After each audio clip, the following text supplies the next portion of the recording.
অতীতের কিছু কিছু কালো সময় আজও তাড়া করে। কেন এগুলো বলতে পারি না, বলে থাকার চেষ্টা করি, কিন্তু তারপরেও কেন বলে থাকতে পারি না। না, আর ভাবতে পারছি না। নীল তখন কোনো কিছু না ভেবে ব্যালকনি থেকে রুমে চলে যায়। তারপর বেডে বসে আগামীকালের ভার্সিটির ক্লাস, সকল মিটিং, সকল অফিসিয়াল কাজসহ আগামীকালের ফুল রুটিনটা দেখে নেয়। তারপর অ্যালার্ম দিয়ে শুয়েছে। বর্তমান পৃথিবীতে কেউ কারো নয়, নিজের জন্য সব কিছু নিজেকেই করতে হয়। কখনো হয়তো কেউ পাশে থাকে, কিন্তু বর্তমানে কেউই পাশে থাকে না। এমনকি কিছু ক্ষেত্রে নিজের পরিবারকেও পাশে পাওয়া যায় না। আসলে কেউই প্রয়োজন ছাড়া কিছু নিজের কাছে রাখতে চায় না। শুধু বকবক করে যাচ্ছি আর আপনাদের বিরক্ত করছি, সরি, কেউ কিছু মনে করবেন না। আসলে আজকের গল্পটা পুরো আগুন, তাই আমি সেই আগুনে একটু তেল দিচ্ছিলাম আর কি। আচ্ছা চলুন গল্পে ফেরা যাক।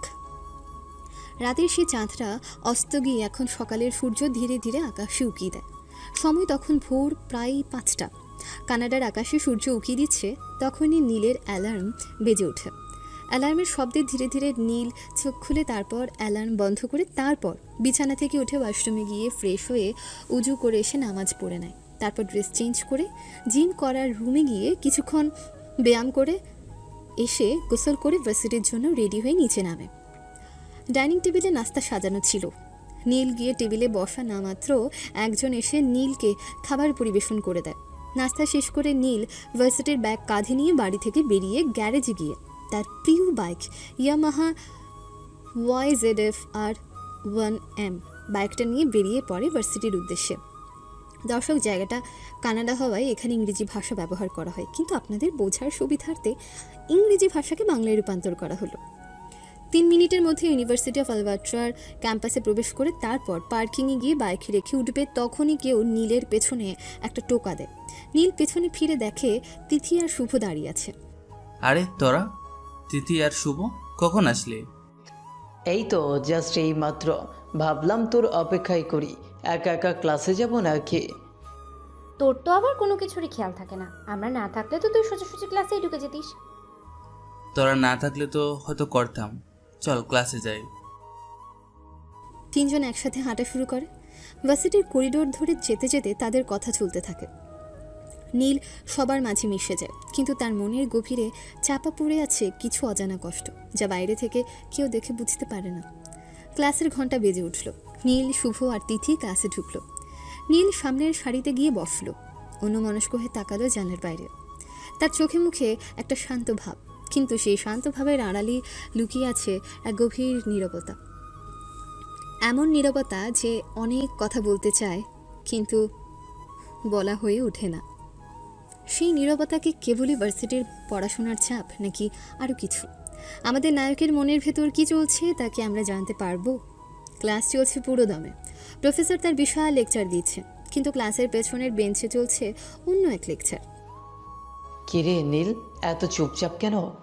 তোর তো আজ মাথা নষ্ট হয়ে যাওয়ার কথা। আমাদের ভার্সিটির সবচেয়ে সুন্দরী মেয়েটা তোর দিকে ঘুরে ঘুরে তাকাচ্ছে। চল ভালো করে পড়, আর কোনো মেয়ে তাকালো না তাকালো তাতে তোর কি? তোর এই সাধু সাজাটা কিন্তু আমি একদমই পছন্দ করি না। কানাডার টপ বিজনেসম্যানদের একজন তুই, আর তোর মধ্যে কোনো অহংকার নেই। এটা কেমন কথা? ঠিক বলেছিস। তোর তো আজ টি ব্রেকেও কি কফি অর্ডার করার উচিত ছিল। বাদ দে তো, আমি এসব করি না। কি বলছিস? এটা তোর করা উচিত। তুই তোর স্বপ্নের পেছনে ছুটছিস, কিন্তু জীবনটাকে তো এনজয় করবে। আমার জীবনটা এখন ঠিকঠাকই চলছে। তোর জীবনটা চলছে, কিন্তু তোর মনে হয় তোর স্বপ্নের জীবনটা চলবে? শুভ, থাক না, ও যা করতে চাই তাই করবে। তোমরা 3 জন কি ক্লাস করছো নাকি নিজেদের মধ্যে গল্প করছো? পরের সেমিস্টার থেকে তো তোমাদের নতুন কিছু শেখাতে হবে। প্রফেসর, আপনি নতুন কি শেখাবেন? তোমাদের জন্য একটা দারুণ খবর আছে। আমাদের ইউনিভার্সিটি একটি আন্তর্জাতিক স্টাডি ট্যুরের আয়োজন করেছে, আর এবারের গন্তব্য হচ্ছে সিঙ্গাপুর। পুরো ক্লাস খুশিতে হয়ে হুল্লোড় করে ওঠে। সবার মুখে হাসি। নীলের মুখেও একটা স্বস্তির হাসি ফুটে ওঠে। শুভ আর তিথি নীলকে নিয়ে মজা করতে শুরু করে। আরে দেখলি তো, আমরা সিঙ্গাপুরে যাচ্ছি। তোর তো অনেক ভালো লাগার কথা। হ্যাঁ নীল, এবার তোর দারুণ মজা হবে। নীল হাসে, কিন্তু তার হাসিটা যেন সবার মতন স্বাভাবিক নয়। তার ভেতরের কষ্টটা এখনও তার চেহারায় লেগে আছে, কিন্তু সে নিজেকে শক্ত করে যেন কেউ তার দুর্বলতা দেখতে না পারে। ক্লাসের শেষ দুটি পিরিয়ড চলার আগেই নীল ভার্সিটি থেকে বেরিয়ে যায়। শুধু পড়াশোনা করলেই তো হবে না, নিজের এত বড় কোম্পানিও তো সামলাতে হয়। নীল প্রায় এমনটা করে। বাড়িতে পৌঁছে বাইক রেখে রুমে গিয়ে ফ্রেশ হয়ে নেয়। সময় তখন দুপুর 2টো। নীল লাঞ্চ করে নেয়, তারপর রুমে গিয়ে তার অফিসের জন্য রেডি হয়ে নেয়। এরপর বাড়ি থেকে বেরোনোর সঙ্গে সঙ্গে সামনে দেখা যায় একটা রোলস রয়েস গোস্ট, আর তার সামনে পেছনে আরও 5টা BMW M2 দাঁড়িয়ে আছে। নীলের অ্যাসিস্ট্যান্ট রবিন নীলকে সালাম দিয়ে রোলস রয়েসের দরজা খুলে দেয়। নীল গাড়িতে উঠে বসলে গাড়ি চলতে শুরু করে। স্যার, আজ আপনাকে দুটো জরুরি মিটিং অ্যাটেন্ড করতে হবে। প্রথমটা দুপুর 3টায় নতুন প্রজেক্ট নিয়ে, দ্বিতীয়টা বিকাল 5টায় ফিনান্সিয়াল টিমের সঙ্গে। হ্যাঁ স্যার, সব রেডি আছে। গত মাসের প্রফিট রিপোর্টটাও সঙ্গে আছে। ঠিক আছে রবিন, মিটিংয়ের সব ফাইল রেডি আছে তো?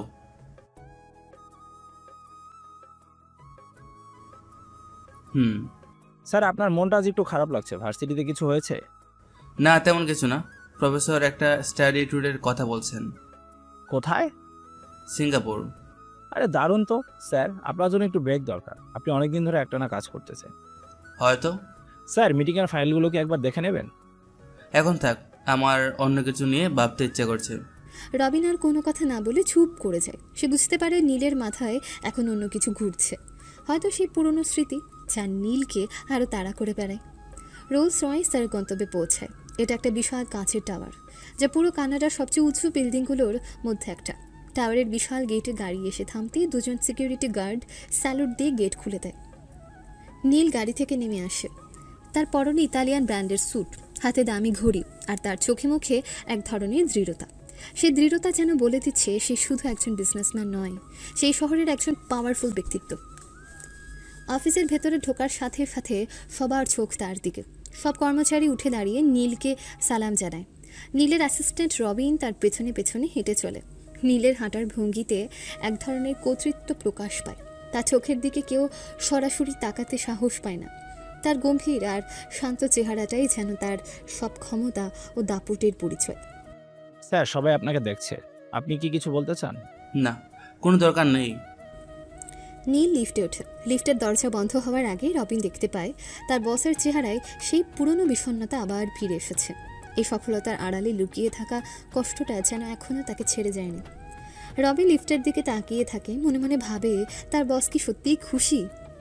নীল তার বিশাল কেবিনে প্রবেশ করে। পুরো কেবিনটা এক কথায় অসাধারণ। একদিকে কাঁচের দেয়াল, যা দিয়ে পুরো শহরের আকাশচুম্বী দৃশ্য দেখা যায়। আরেকদিকে বইয়ের তাক, যেখানে হাজার হাজার বই সারিবদ্ধভাবে সাজানো।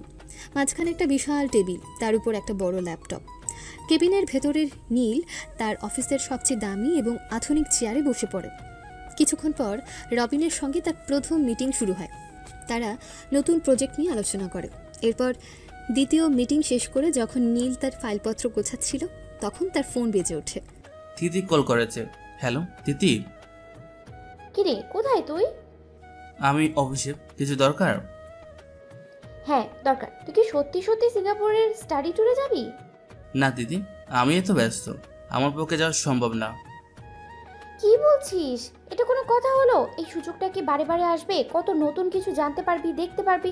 আর আমরা সবাই তো যাচ্ছি, তুই একা একা এখানে বসে কি করবি? আমার অনেক কাজ আছে, তোমরা ঘুরে এসো।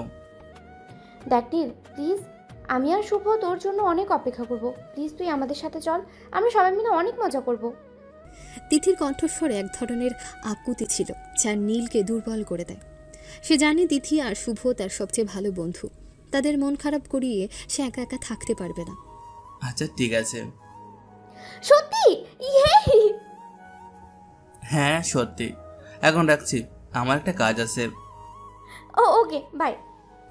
ফোন রেখে নীল চেয়ারে হেলান দিয়ে বসে। সে জানে সিদ্ধান্তটা তাকে নিতেই হতো, কিন্তু এরপর কি হবে তা সে জানে না। তার মনে এক অজানা ভয় কাজ করতে থাকে। নীল কল শেষ করে ইন্টারকমের মাধ্যমে রবিনকে তার কেবিনে ডেকে পাঠায়। মুহূর্তের মধ্যে রবিন সেখানে হাজির হয়। জি স্যার। রবিন, এ মাসের 24 তারিখে আমি ভার্সিটির শিক্ষা সফরে যাচ্ছি। সেখানে আমাকে 1 সপ্তাহ থাকতে হবে। এই সময়ে অফিসের সব দায়িত্ব তোমার হাতে থাকবে। রবিনের মুখে আনন্দের হাসি ফুটে ওঠে। এতদিন পর নীল নিজের থেকে ছুটি নিচ্ছে। রবিন সে মাথা নেড়ে সম্মতি জানায়।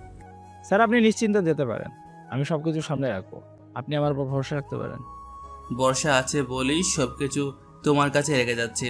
আমার ধারণা বাকি সবাই আমার সঙ্গে বেইমানি করলেও তুমি কখনো আমার সঙ্গে বেইমানি করবে না। আশা করি তুমি আমার এই বিশ্বাস সর্বদা টিকিয়ে রাখবে। জি স্যার, আমি কখনো আপনার এই বিশ্বাস ভাঙবো না। ভালো কথা। আর একটা জিনিস, এই 1 সপ্তাহ আমি কারোর সঙ্গে যোগাযোগ করব না। জরুরি কিছু হলে আমাকে কল করতে পারো, কিন্তু চেষ্টা করবে পরিস্থিতি তোমার হাতে রাখতে। ঠিক আছে স্যার। এরপর নীল আর রবিন কিছু জরুরি বিষয় নিয়ে আলোচনা করে। মিটিং শেষে নীল বাড়ি ফিরে আসে। বাড়িতে এসে ফ্রেশ হয়ে কিছুক্ষণ পড়াশোনা করে নেয়। তারপর কাজের লোককে 1 কাপ কফি দিতে বলে।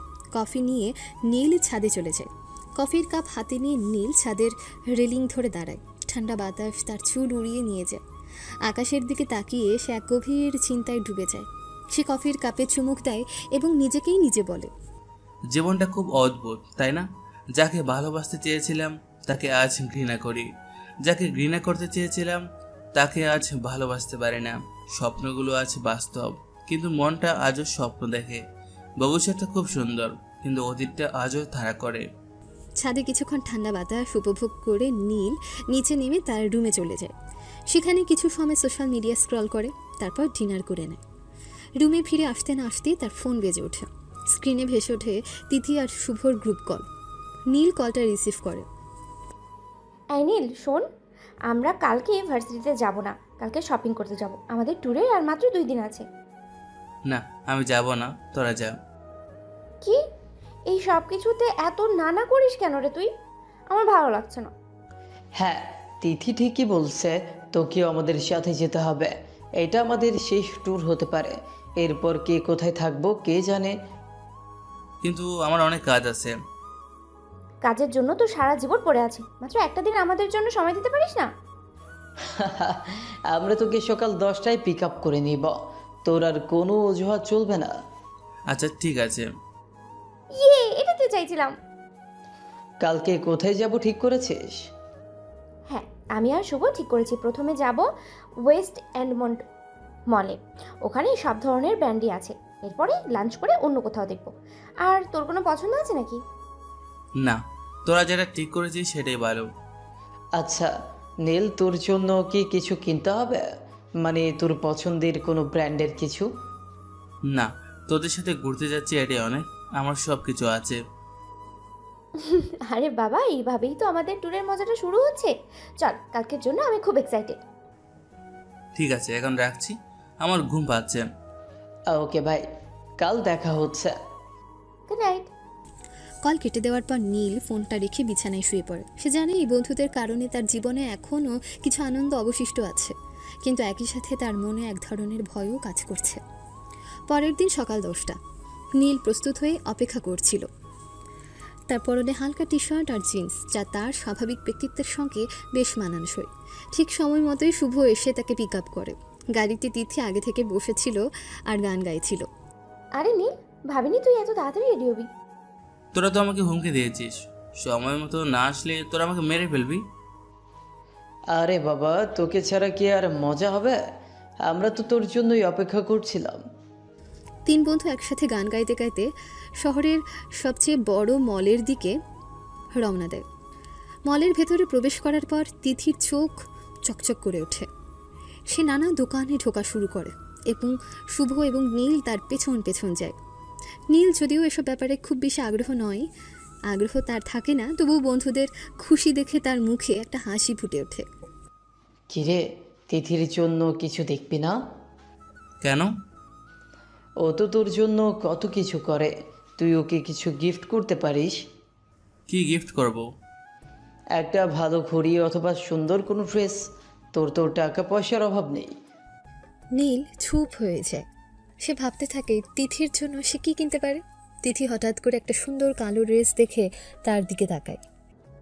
দেখ তো নীল, এই ড্রেসটাই আমাকে মানাবে। হ্যাঁ, খুব সুন্দর। তিথি ড্রেসটা ট্রায়াল দিয়ে আসে। সে ড্রেসটা পরে যখন বের হয় তখন সে সত্যি অসাধারণ লাগছিল। শুভ এবং নীল মুগ্ধ হয়ে তিথির দিকে তাকিয়ে থাকে। কেমন লাগছে? খুব সুন্দর। নীল কাউন্টারে গিয়ে ড্রেসের দাম মিটিয়ে দেয়। তিথি অবাক হয়ে তার দিকে তাকায়। আরে নীল, তুই এটা কি করলি? এটা তোর tour gift. Thank you so much Neel. তিন বন্ধু আরও কিছু কেনাকাটা করে, তারপর তার একটা কফি শপে বসে। কফি খেতে খেতে তারা অনেক গল্প করে, হাসাহাসি করে। নীল যেন এই বন্ধুদের মাঝে তার পুরনো কষ্টগুলো ভুলে যায়। শপিং এবং কফি শেষ করে তিন বন্ধু মল থেকে বেরিয়ে আসে। মলের গেটের সামনে এসে তারা অবাক হয়েছে। সেখানে নীলের bullet proof Rolls Royce ghost গাড়িটি দাঁড়িয়ে আছে এবং সামনে পেছনে তার সিকিউরিটি গাড়িগুলো আছে। নীলের ব্যক্তিগত ড্রাইভার গাড়ি থেকে নেমে এসে দরজা খুলে দেয়। আশ্চর্য, আরে নীল, তোর গাড়ি এখানে কেন? আমার ড্রাইভারকে বলেছিলাম আমাকে এখান থেকে পিক আপ করতে, আমি সরাসরি অফিসে যাব। কি আমাদের সাথে লাঞ্চ করতে পারিস না?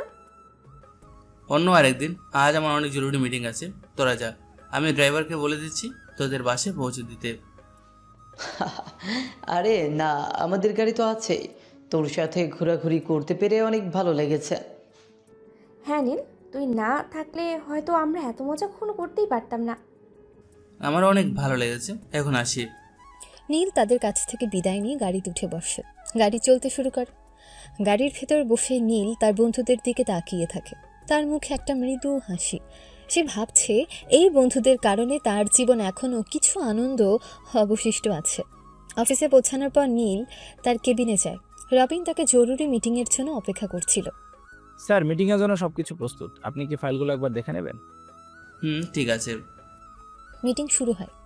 নীল খুব মনোযোগ দিয়ে মিটিং করে। তার মনোযোগ দেখে কেউ বুঝতে পারে না যে সে কিছুক্ষণ আগে বন্ধুদের সাথে ঘুরে এসেছে। মিটিং শেষে নীল তার কেবিনে আসে। সে তার চেয়ারে হেলান দিয়ে বসে। অফিসের শান্ত পরিবেশ তাকে যেন আরও একা করে দেয়। সে চোখ বন্ধ করে দীর্ঘশ্বাস ফেলে। তার মনে আবারও সেই পুরনো দিনের স্মৃতিগুলো ফিরে আসে, যা সে হাজার চেষ্টা করেও ভুলতে পারে না। সন্ধ্যা 6টায় নীল অফিস থেকে বাড়ি ফেরে। রাতের খাবার খেয়ে সে নিজের রুমে যায়। আজ তার মনটা একটু শান্ত। বন্ধুদের সাথে কাটানোর সময়টা তাকে কিছুটা স্বস্তি দিয়েছে। রাত্রে এভাবেই কেটে যায়। পরের দিন ভার্সিটির করিডোরে নীল, তিথি, শুভ বসে আছে। তাদের সামনে একটা নোটিশ বোর্ড। আরে আগামীকাল সকাল 11টায় ফ্লাইট। আমরা তো আজকে রাতে ঘুম আসবে না আমার। আর তো সব কিছু রেডি করেছিস? না, আমি তো আজকে রাতে সব কিছু রেডি করব। মনে হচ্ছে ব্যাগ গোছাতে অনেক সময় লাগবে। আমিও আজ রাতে সবকিছু রেডি করব। আমার অবশ্যই খুব বেশি কিছু গোছানো নেই। তোর তো সব আছেই, তুই না হয় একটা খালি সুটকেস নিয়ে যাবি আর সিঙ্গাপুরে গিয়ে নতুন কিছু কিনে নিবি। তেমনটা করার কোনো দরকার নেই, যা দরকার সব তো আছেই। আচ্ছা নীল, একটা কথা বলতো, তুই তো এত বড় বিজনেসম্যান, তোর তো অনেক টাকা। আমাদের সাথে ট্রাভেল করতে তোর কি একটু খারাপ লাগছে না? কেন খারাপ লাগবে? তোরা তো আমার বন্ধু, টাকার হিসেবটা আমি এখানে আনি না। এটাই তো সবচেয়ে ভালো গুণ নীল, তুই এত সফল হওয়ার পরেও আমাদের মতো সাধারণ বন্ধুদের সাথে মিশে যাস। তোরা আমার বন্ধু, তোদের ছাড়া আমি অসম্পূর্ণ। ঠিক বলেছিস। চল আমরা এখন ক্যান্টিনে যাই, চা খাবো। তিন বন্ধু একসাথে হেঁটে ক্যান্টিনের দিকে চলে যায়। তাদের মুখে হাসি। দর্শক, শুভর কথা শুনে আপনারা তাদেরকে আবার গরিব মনে করবেন না। তাদের পরিচয় সামনে জানতে পারবেন। তারা জানে সামনের এক সপ্তাহ তাদের জীবনের অন্যতম সেরা সময় হতে চলেছে। কিন্তু নীল জানে না এই আনন্দময় সফরের মাঝে তার জীবনের এক নতুন অধ্যায়ের সূচনা হতে চলেছে। সেদিন অফিস থেকে সব কাজ গুছিয়ে রবিনকে সবকিছু বুঝিয়ে দিয়ে নীল তার বাড়িতে চলে আসে। রাতে যখন সে ব্যাগ গোছাচ্ছিল তখন হঠাৎ ব্যাগের এক কোণায় একটা ভাঁজ করা কাগজের টুকরো দেখতে পায়। কৌতূহলবশত সে টুকরোটা হাতে নিয়ে খুলতেই থমকে যায়। এটা একটা ছবি। ছবিটা ছিল তার কলেজের বন্ধুদের, যেখানে সে সবার মাঝে হাসি মুখে দাঁড়িয়েছিল। সে ছবিটার দিকে ভালো করে তাকাতে তার চোখ ভিজে আসে। সেই হাসি মুখের আড়ালে লুকিয়েছিল এক গভীর কষ্ট, যা কেউ এখনও দেখেনি। রাগে, দুঃখে এবং অপমানে নীল ছবিটা টুকরো টুকরো করে ছিঁড়ে ফেলে দেয়। এরপর মাথায় হাত দিয়ে বিছানায় বসে পড়ে। নীলের চোখ দিয়ে টপটপ করে পানি পড়তে থাকে। সে নিজেকেই নিজে বলে, আজও সেই একই কষ্ট, কত বছর হয়ে গেল তবু এই কষ্টটা থেকে মুক্তি পেলাম না। কেন আমি এত অসহায়? আমি তো অনেক চেষ্টা করেছি সব কিছু ভুলে থাকতে। আমার এই সাফল্যের পেছনে কি কোনো কারণ নেই? কেন সেই পুরনো স্মৃতিগুলো আজও আমাকে তাড়া করে? কেন কেন কেন? সে তার মাথার চুলগুলো টেনে ধরে। তার মনে এক ধরনের ঘৃণা জন্মায়। সে ঘৃণা করে সেই পুরনো নীলকে, যে সহজ সরল নীলকে সবাই ঘৃণা করত। সে প্রতিজ্ঞা করে আর কখনো সে পুরনো নীল হবে না। সে তার অতীতের সব কষ্টগুলোকে পেছনে ফেলে সামনে এগিয়ে যাবে। নীল আর সহ্য করতে পারছিল না। তার ভেতরে জমে থাকা ক্ষোভ আর অপমান যেন তাকে পাগল করে দিচ্ছিল। সে বিছানা থেকে উঠে সোজা ওয়াশরুমে গিয়ে শাওয়ার ছেড়ে দেয়। ঠান্ডা পানির ধারা তার মাথায় পড়তে সে যেন কিছুটা শান্ত হয়। সে চোখ বন্ধ করে নিজেকেই নিজে বলে, আজ থেকে আর কোনো দুর্বলতা নয়, আর কোনো অতীতের স্মৃতি নয়। আমি অনেক কষ্ট করেছি, অনেক অপমান সহ্য করেছি, আর না, আমি এখন কানাডার টপ বিজনেসম্যান। আমার এই সাফল্যের পেছনে কত রাত জেগেছি, কত স্বপ্ন দেখেছি। আমি সেই সহজ সরল নীল নই যাকে সবাই অবহেলা করত। এখন আমি নতুন মানুষ, নতুন জীবন। অতীতটা এখন শুধু একটা কালো অধ্যায়। আমি সেটাকে আমার জীবনের অংশ হতে দেব না। আমি সেই অপমানের প্রতিশোধ নেব না। প্রতিশোধের দরকার নেই। আমার সাফল্যই আমার সবচেয়ে বড় প্রতিশোধ। সে শাওয়ারের নিচে অনেকক্ষণ দাঁড়িয়ে থাকে, যেন সেই পানির ধারার সঙ্গে তার পুরনো কষ্টগুলো ধুয়ে যাচ্ছে। ফ্রেশ হয়ে যখন সে বাইরে আসে, তখন তার চেহারা দেখে কেউ বুঝতে পারবে না যে কিছুক্ষণ আগে সে কতটা ভেঙে পড়েছিল। তার চোখে এখন কেবলই দৃঢ়তা আর আত্মবিশ্বাস। সে তার ব্যাগটা আবার গোছাতে শুরু করে। এরপর নীল বিছানায় শুয়ে পড়ে। এবার সে কোনো অতীতের চিন্তা ছাড়াই শান্তিতে ঘুমিয়ে যায়। ভোরের আলো তখনও পুরোপুরি ফোটেনি। সকাল 5টায় নীলের অ্যালার্ম বেজে ওঠে। সে ঘুম থেকে উঠে ওয়াশরুমে গিয়ে ফ্রেশ হয়ে আসে। তারপর অজু করে নামাজ পড়ে। নামাজ শেষে সে ড্রেস চেঞ্জ করে। আজকের দিনটা অন্য দিনের থেকে একটু আলাদা। আজ ভার্সিটির শিক্ষা সফরে যাচ্ছে, তাই তার মনে একটা অন্যরকম আনন্দ কাজ করছে। ডাইনিং টেবিলে নাস্তা করার পর নীল তার সুটকেস নিয়ে বাইরে আসে। ড্রাইভার এসে তার সুটকেস গাড়িতে তুলে দেয়। নীল গাড়িতে উঠে বসলে গাড়ি চলতে শুরু করে। গাড়ির ভেতর বসে সে জানলা দিয়ে বাইরের দিকে তাকিয়ে থাকে। সে ভাবছে সিঙ্গাপুরে গিয়ে কি তার জীবনটা অন্যরকম হবে, নাকি তার ভাগ্যে আরও কিছু অপেক্ষা করছে। নীল জানে না তার জন্য কি অপেক্ষা করছে। সে জানে শুধু একটা জিনিস, সে তার সব অতীত ভুলে গিয়ে নতুন এক জীবন শুরু করতে চায়। সিঙ্গাপুরে গিয়ে কি সে তার জীবনে নতুন কিছু খুঁজে পাবে? গাড়ি চলতে চলতে অবশেষে ইউনিভার্সিটি অফ আলবার্টার সামনে এসে দাঁড়ায়। নীল গাড়ি থেকে নেমে আসে। তার চোখে মুখে অন্য দিনের চেয়ে আজ এক ভিন্ন আনন্দ। তার চোখে মুখে এখন আর কোনো দুঃখের ছাপ নেই। সে নিজের সুটকেস নিয়ে বাস স্টপেজের দিকে যায়। সেখানে তিথি ও শুভ আগেই অপেক্ষা করছিল। আরে নীল, ভাবিনি তুই আমাদের আগে আসবি। তোরা তো বললি আমাকে নাকি আগেই আসতে হবে, না হলে তোরা আমাকে ফেলে যাবি। আরে বাবা, তোকে ছাড়া কি আর মজা হবে? আমরা তো তোর জন্যই অপেক্ষা করছিলাম। চল আমরা বাসে উঠি, অন্য সবাই তো চলেই এসেছে। 3 বন্ধু তাদের সুটকেসগুলো বাসের মালপত্র রাখার জায়গায় রাখে এবং বাসে উঠে নিজেদের আসনে বসে। বাস চলতে শুরু করে। বাসের ভেতরে সবাই বেশ উচ্ছ্বসিত। অনেক গান, হাসি আর গল্প চলছিল। কেউ কেউ সেলফি তুলছিল, কেউ বা ভিডিও করছিল। নীল, শুভ ও তিথি নিজেদের মধ্যে গল্প করছিল। তাদের গল্পে কোনো অতীতের কথা ছিল না, শুধু বর্তমান আর ভবিষ্যতের কথা ছিল। কিরে, তোর তো মনটা অনেক ভালো লাগছে। কোনো নতুন প্রজেক্টের কথা ভাবছিস নাকি? না, নতুন কোনো প্রজেক্ট নয়, আজ শুধু বর্তমানটা উপভোগ করতে চাই। হ্যাঁ, এটাই তো চাই। কথা বলতে বলতে তারা এয়ারপোর্টে চলে আসে। বাস থেকে নেমে তারা তাদের সুটকেস নিয়ে টার্মিনালে প্রবেশ করে। টার্মিনালের ভেতরে মানুষের ভিড়, চারদিকে হই চই কোলাহল। নীল, শুভ ও তিথি নিজেদের বোর্ডিং পাস সংগ্রহ করে। এরপর তাদের ইমিগ্রেশন পার হয়ে প্লেনের গেটের দিকে যায়। নীল, শুভ ও তিথি প্লেনে উঠে নিজেদের আসনে বসে। নীলের আসন জানলার পাশে ছিল। সে জানলা দিয়ে বাইরের দিকে তাকিয়ে থাকে। প্লেনটা তখন রানওয়েতে ধীরে ধীরে চলতে শুরু করে। প্লেন আকাশে ওড়ার সময় নীলের মনের ভেতর পুরনো এক স্মৃতি ভেসে ওঠে। তার মনে পড়ে তার কলেজ জীবনের কথা। সে নিজেকে সেই পুরনো নীল ভাবে যাকে সবাই অপমান করত। কিন্তু সে এখন আর সেই পুরনো নীল নয়। সে এখন একজন বিজনেসম্যান। সে তার অতীতের সব কষ্টগুলোকে পেছনে ফেলে সামনে এগিয়ে যায়। প্লেনটা তখন আকাশে উঠে যায়। নীল জানলার দিকে তাকিয়ে তার বন্ধুদের দিকে তাকায়। তাদের মুখে হাসি। নীল তখন নিজের মনেই বলে, নতুন এক জীবন, নতুন এক যাত্রা। অতীত নিয়ে ভাবার জন্য আর সময় নেই। দেখতে দেখতে সময় চলে যায়। প্লেনে সবাই তখন গভীর ঘুমে আচ্ছন্ন। তিথি নীলের কাঁধে মাথা রেখে ঘুমাচ্ছিল, আর শুভর মাথা ছিল জানলার কাঁচে ঠেকানো। কখন যে নীলও ঘুমিয়ে পড়েছে তা সে নিজেও জানে না। একসময় এয়ার হোস্টেসের মিষ্টি কণ্ঠের ঘোষণায় সবার ঘুম ভাঙে। সম্মানিত যাত্রীগণ, আমরা কিছুক্ষণের মধ্যে সিঙ্গাপুরের চাঙ্গি আন্তর্জাতিক বিমানবন্দরে অবতরণ করতে যাচ্ছি। আপনারা আপনাদের সিট বেল্ট বেঁধে নিন এবং মোবাইল ফোন বন্ধ রাখুন। কিছুক্ষণের মধ্যে প্লেনটা সিঙ্গাপুর এয়ারপোর্টের রানওয়েতে ল্যান্ড করে। প্লেনের দরজা খোলার পর সবাই একে একে নামা শুরু করে। নীল, তিথি আর শুভ তাদের সুটকেস নিয়ে বাইরে চলে আসে। এয়ারপোর্টের বিশাল টার্মিনাল, ঝকঝকে ফ্লোর আর অত্যাধুনিক স্থাপত্য শৈলী দেখে তিথি আর শুভ মুগ্ধ হয়ে যায়। ওয়াও, এটা কি সত্যি এয়ারপোর্ট নাকি কোনো 5 স্টার হোটেল? আমার তো বিশ্বাসই হচ্ছে না আমাদের এখানে 1 সপ্তাহ থাকতে হবে। চল আর দেরি না করে আমাদের হোটেল খুঁজে বের করি। তার ইমিগ্রেশন পার হয়ে তাদের মালপত্র সংগ্রহ করে। তারপর ইউনিভার্সিটি থেকে পাঠানো বাস খুঁজতে থাকে। কিছুক্ষণের মধ্যে তারা একটা বাসের সামনে এসে দাঁড়ায়, যার গায়ে ইউনিভার্সিটির লোগো আঁকা। বাসটা সিঙ্গাপুরের সেন্টোসা দ্বীপে অবস্থিত একটা বিলাসবহুল হোটেলের দিকে যাচ্ছিল। সেন্টোসা দ্বীপের দিকে যেতে যেতে সবাই মুগ্ধ হয়ে রাস্তা দেখতে থাকে। দেখ দেখ, ওখানকার রাস্তাগুলো কত পরিষ্কার আর গাছপালাগুলো কত সুন্দর। হ্যাঁ ঠিক, এখানকার সব কিছুই দারুণ। অবশেষে বাসটি হোটেলের সামনে এসে থামে। হোটেলের বিশাল লবি, সুন্দর সাজানো বাগান আর সুইমিং পুল দেখে সবার চোখ ছানা বড়া হয়ে যায়। তারা তাদের লাগেজ নিয়ে হোটেলে প্রবেশ করে। হোটেলের অভ্যর্থনা কক্ষে ইউনিভার্সিটির কিছু শিক্ষক আগেই উপস্থিত ছিলেন।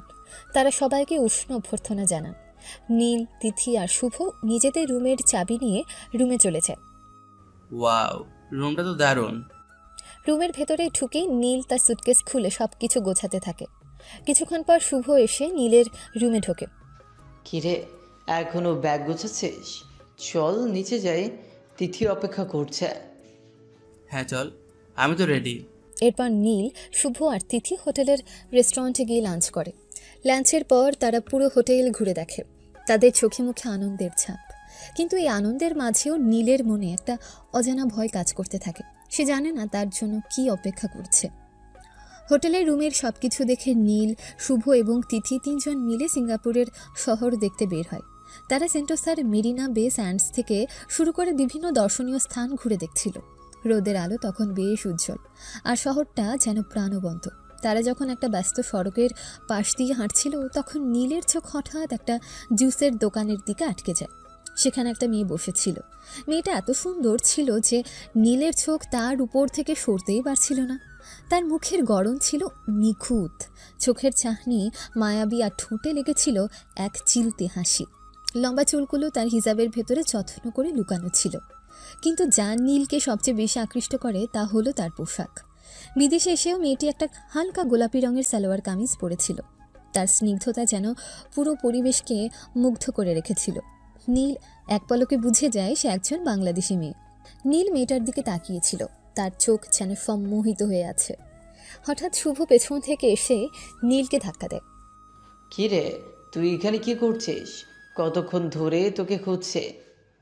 নীলের ঘোর ভাঙে। সে শুভ এবং তিথির দিকে তাকায়, যারা তার সামনে দাঁড়িয়েছিল। কিছু না, আমি শুধু একটু চারপাশটা দেখছিলাম। হ্যাঁ দেখছিলাম, আমরা ভাবলাম তুই হয়তো কোনো সুন্দর কিছু দেখছিস, কিন্তু কি দেখছিলি আমাদের তো বললি না। তোরা যা ভাবছিস তা নয়, চল এখান থেকে যাই। কি হয়েছে তোর? তোর মুখটা এমন লাল হয়ে গেছে কেন? কিছু না, রোদের জন্য। চল এখান থেকে অন্য কোথাও যাই। নীল, শুভ এবং তিথি সেখান থেকে চলে যায়। কিন্তু নীলের মনে সেই বাংলাদেশি মেয়েটার মুখটা আটকে থাকে।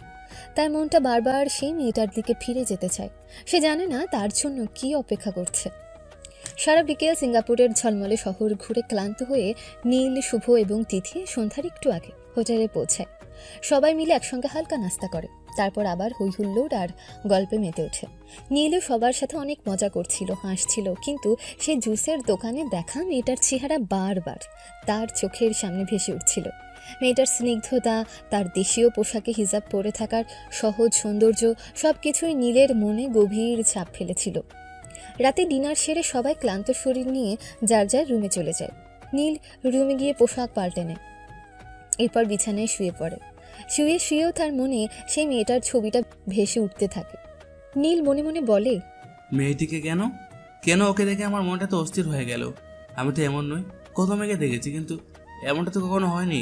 ওর চোখ, ওর মুখের হাসি, এমনকি ওর পরনের সেলওয়ার কামিজটা সবকিছুতে একটা স্নিগ্ধতা ছিল। মনে হচ্ছিল যেন বাংলাদেশের একটু শান্তি বিদেশ শহরে এসে লুকিয়ে আছে। কেন জানি মনে হচ্ছে ওর সাথে আমার আবারও দেখা হবে, কিন্তু কিভাবে? এই বিশাল সিঙ্গাপুরে ওকে আবার খুঁজে পাওয়া কি সম্ভব? নীল অনেকক্ষণ ধরেই কথাগুলো ভাবতে থাকে। একসময় তার চোখ দুটো বন্ধ হয়ে আসে, কিন্তু তার মনে তখনও সে বাংলাদেশি মেয়েটার মুখটা স্পষ্ট হয়ে ভাসছিল। সে জানে না তার জন্য কি অপেক্ষা করছে। দেখতে দেখতে সিঙ্গাপুরের দিনগুলো শেষ হয়ে যায়। নীল, শুভ এবং তিথি অনেক মজা করলেও নীলের মনে কোথাও যেন একটা শূন্যতা ছিল। সে প্রতিদিন সেই জুসের দোকান আর তার আশপাশের জায়গাগুলোতে সেই মেয়েটাকে খুঁজছে, কিন্তু আর তার দেখা পায়নি। মন খারাপ নিয়ে সে সিঙ্গাপুর ত্যাগ করে। সন্ধ্যা 6টায় তাদের ফ্লাইট কানাডার চাঙ্গি আন্তর্জাতিক বিমানবন্দর থেকে রওনা হয় এবং কানাডার আলবার্টা বিমানবন্দরে ল্যান্ড করে। এয়ারপোর্ট থেকে বেরিয়ে তারা 3 জন একসাথে একটা ট্যাক্সি ভাড়া করে। শেষ পর্যন্ত নীলের দেশেই ফিরলাম। ট্যুরটা দারুণ ছিল, কিন্তু এত টায়ার্ড লাগছে। ঠিক বলেছিস, 1 সপ্তাহ যেন চোখের পলকেই চলে গেল। নীল চুপ করে জানলার বাড়ি তাকিয়েছিল। তার মনের মধ্যে সে বাংলাদেশি মেয়েটার চেহারা বারবার ভেসে আসছিল। কি রে, তুই তো চুপচাপ কেন? সিঙ্গাপুরে তো অনেক হাসি খুশি ছিলি। না, কিছু না, একটু ক্লান্ত লাগছে, আর অফিসের অনেক কাজ জমে আছে। কাল থেকে আবার ব্যস্ত হয়ে যাব। আরে কাজের কথা এখন বাদ দে, কাল না হয় আমরা আবার দেখা করব। হ্যাঁ, নিশ্চয়ই।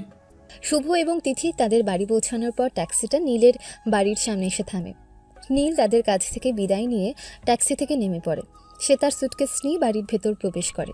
মাঝে মাঝে নীলের এসব সাধারণ কাজ, যেমন ট্যাক্সি ব্যবহার করা, এগুলো দিয়ে কিন্তু কেউ বুঝতেই পারবে না যে এই ছেলেটা কানাডার টপ বিজনেসম্যানদের একজন।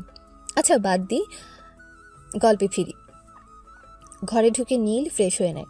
এরপর তার ফোনটা হাতে নেয়। তার ফোনে অনেকগুলো মিসড কল, তার মধ্যে বেশিরভাগই রবিনের কল। নীল জানে তার জন্য অফিসের অনেক কাজ অপেক্ষা করছে। সে ফোনটা রেখে ডিনারের জন্য চলে যায়। ডিনার শেষে সে তার রুমে গিয়ে ঘুমিয়ে যায়। পরের দিন সকালে নীল ঘুম থেকে উঠে একটু দেরিতেই, তখন সময় সকাল 8টা। ফ্রেশ হয়ে ব্রেকফাস্ট সেরে সে তার অফিসের জন্য তৈরি হয়ে নেয়। নীল আজ ভার্সিটিতে যাবে না, সরাসরি অফিসে যাবে। তার জন্য অনেক কাজ জমে আছে। ঠিক তখনই রবিন এসে হাজির হয়। গুড মর্নিং স্যার, আপনি কি আজ সরাসরি অফিসে যাবেন? হ্যাঁ, চলো। নীল এবং রবিন গাড়িতে করে অফিসের দিকে রওনা হয়। রবিন নীলকে জানায় গত 1 সপ্তাহে কী কী জরুরি কাজ জমে আছে। অফিসে পৌঁছে নীল কাজে ব্যস্ত হয়ে পড়ে। তার মনোযোগ দেখে কেউ বুঝতেই পারে না মাত্র গতকালই সে একটা আনন্দময় সফর থেকে ফিরেছে। অন্যদিকে ভার্সিটিতে শুভ আর তিথি নীলের জন্য অপেক্ষা করছিল, কিন্তু অনেক সময় পেরিয়ে গেলেও নীলের দেখা নেই। কিরে শুভ, নীলের তো কোনো খবরই নেই। ও কি আজ আসবে না? আমার মনে হয় না। সিঙ্গাপুরেও কাজের কথা বলছিল, সম্ভবত অফিসে চলে গেছে। আরে বাবা, ও কি মানুষ না রোবট? টানা 1 সপ্তাহ পর ফিরেছে, একটু রেস্টও নেবে না? নীলকে তো তুই চিনিস, কাজ ছাড়া ও থাকতেই পারে না। তিথি এবং শুভ একে অপরের দিকে তাকায়। তারা নীলের জন্য কিছু করার কথা ভাবে। চল, আমরাও আজ ক্লাস করব না, নীলের অফিসেই যাই, ওকে একটু হেল্প করি। দারুণ বুদ্ধি, চল যাই। তারা দুজন ভার্সিটি থেকে বেরিয়ে ট্যাক্সি নিয়ে নীলের অফিসের দিকে রওনা দেয়। অফিসের ভেতর প্রবেশ করতেই তারা রবিনকে দেখতে পায়। আপনারা এখানে? হ্যাঁ, আমরা নীলকে হেল্প করতে যাচ্ছি। ও কি আর কেবিনে আছে? জি আছে, কিন্তু আপনারা কি ওর সঙ্গে দেখা করবেন? ও তো অনেক এখন ব্যস্ত। হ্যাঁ আমরা জানি, কিন্তু আমরা ওকে সারপ্রাইজ দিতে এসেছি। রবিন তাদের কিছু বলার সুযোগ না দিয়ে তারা দুজন সোজা নীলের কেবিনে চলে যায়। দরজা খুলে ভেতরে ঢোকে। নীল তখন একটা বড় প্রজেক্টের ফাইল দেখছিল। তাদের দেখে সে অবাক হয়ে যায়। তোরা এখানে ভার্সিটি যাসনি? না, আমরা তাকে হেল্প করতে এসেছি।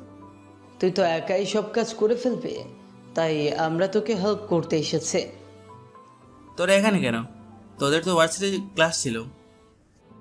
আরে বাবা, কাজের কথা এখন বাদ দে, আমরা তোকে সিঙ্গাপুরের গল্প শোনাবো। নীল এবং শুভ চেয়ার টেনে নীলের সামনে বসে পড়ে। নীল তখন তাদের দিকে তাকিয়ে হাসে। তার মুখে সেই পুরনো হাসি আবার ফিরে আসে। তিথি এবং শুভ নীলের সামনে চেয়ার টেনে বসে। তার একের পর এক সিঙ্গাপুরের মজার মজার গল্প বলতে শুরু করে। তাদের দুষ্টুমি, নতুন জায়গা দেখা এবং খাওয়ার অভিজ্ঞতা সবকিছু মিলিয়ে এক দারুণ প্রাণবন্ত পরিবেশ তৈরি হয় নীলের কেবিনে। অফিসের গম্ভীরতা ভেঙে এক আনন্দময় আবহ তৈরি হয়। জানিস নীল, তিথিনা একটা নতুন টি শার্ট কেনার জন্য প্রায় আধ ঘন্টা ধরে দর কষাকষি করেছে। শেষ পর্যন্ত $5 কমিয়ে কিনেছে। এই, তুই কি বলছিস? ওটা ধর, কষাকষি করবি না একদম। শুধু একটা কথাই বলছিলাম। ঠিক আছে ঠিক আছে। আর নীল, তুই তো জানিসই না আমি একটা নতুন ব্র্যান্ডের ঘড়ি কিনেছি। তা তো দেখতেই পাচ্ছি। এখন কাজ কর। নীল তাদের সাথে গল্প করতে করতে কাজ করছিল। তিথি হঠাৎ নীলের দিকে তাকায়। কি রে, তুই তো সিঙ্গাপুরের কোনো গল্পই বলছিস না। আমার গল্প বলার মতো কিছু নেই, আমি তো তোদের সাথেই ছিলাম। হ্যাঁ, তবে আমাদের একটা প্রশ্ন আছে। আমরা যখন একটা জুসের দোকানে ছিলাম তখন তুই হঠাৎ করে চুপ হয়ে গিয়েছিলি কেন? শুভর কথা শুনে নীলের মুখের হাসিটা ম্লান হয়ে যায়। তার মনের মধ্যে সে বাংলাদেশি মেয়েটার চেহারা আবার ভেসে ওঠে। কিছু না, আমি শুধু একটু চারপাশটা দেখছিলাম। কিন্তু তোর চোখ তো অন্য কিছু বলছিল। নীল তিথির প্রশ্নের কোনো উত্তর দেয় না। সে চুপ করে তার ল্যাপটপের দিকে তাকিয়ে থাকে। তিথি এবং শুভ বুঝতে পারে নীলের মনের মধ্যে কিছু একটা চলছে। তারা আর কোনো প্রশ্ন না করে চুপ হয়ে যায়। তিথি ও শুভ নীলের সামনে বসে, কিন্তু তাদের মধ্যে এখন আর আগের মতন প্রাণবন্ত গল্প নেই। নীলের চুপ করে থাকাটা তাদের দুজনকেই চিন্তায় ফেলে দেয়। তারা একে অপরের দিকে তাকিয়ে বুঝতে পারে নীলের মনের ভেতরে কিছু একটা চলছে, যা সে তাদের সাথে ভাগ করে নিতে পারছে না। নীল, যদি কোনো সমস্যা থাকে তাহলে আমাদের বলতে পারিস। না, কোনো সমস্যা নেই। আমরা তো তোর বন্ধু, তোর কোনো সমস্যা হলে আমরাও তো কষ্টই থাকি। তিথির কথা শুনে নীলের চোখে জল চলে আসে। সে তার বন্ধুদের দিকে তাকিয়ে হাসার চেষ্টা করে। তোরা আমার সবচেয়ে ভালো বন্ধু। তোরা যদি আমাকে ছেড়ে যাস তাহলে আমি একা হয়ে যাব। আরে, আমরা তো তোকে ছেড়ে যাচ্ছি না, আমরা তো তোর সাথেই আছি। তিন বন্ধু আবার গল্পে মেতে ওঠে, কিন্তু এই গল্পের মাঝেও নীলের মনে সে বাংলাদেশি মেয়েটার চেহারা বারবার ভেসে আসে। সে জানে না তার জন্য কি অপেক্ষা করছে। তিনজনের হাত লাগায় দুপুরের মধ্যেই নীলের অফিসের জমে থাকা সব কাজ শেষ হয়ে যায়। ফাইলপত্র গোছানোর পর নীল তার বন্ধুদের দিকে তাকিয়ে হাসে। তোরা আমাকে এত হেল্প করলি, তোদের তো একটা ট্রিট দিতেই হয়। চল লাঞ্চ করতে যাই। তিথি এবং শুভ খুশিতে লাফিয়ে ওঠে। তারা তিনজন নীলের বুলেট প্রুফ রোলস রয়েস গাড়িতে করে শহরের একটা 5 স্টার রেস্টুরেন্টের দিকে রওনা দেয়। সেখানে তারা একসঙ্গে দুপুরের খাবার খায়। খাওয়ার সময় তাদের গল্প আর হাসি থামছিল না। নীল, কালকে ভার্সিটিতে তো আসবে? আসবো। তোদের সাথে যখন আছি তখন তো আসতেই হয়। আমি মাঝে মাঝে অবাক হই। একদিকে কানাডার টপ কোম্পানির মালিক, অন্যদিকে ভার্সিটির টপ স্টুডেন্ট। এত কিছু কিভাবে সামলাস? মাশাল্লাহ। সবার দোয়া আর আল্লাহর রহমতে। আর তোরা তো আছিসই আমাকে সামলে রাখার জন্য। তোর মতো বন্ধু থাকলে তো সবাইকেই সামলাতে হয়। তারা সবাই হেসে ওঠে। লাঞ্চ শেষে নীল তাদের দুজনকে তাদের বাড়িতে পৌঁছে দেয়। গাড়ি থেকে নামার পর তিথি এবং শুভ নীলের দিকে তাকিয়ে হাসে। থ্যাংক ইউ সো মাচ নীল।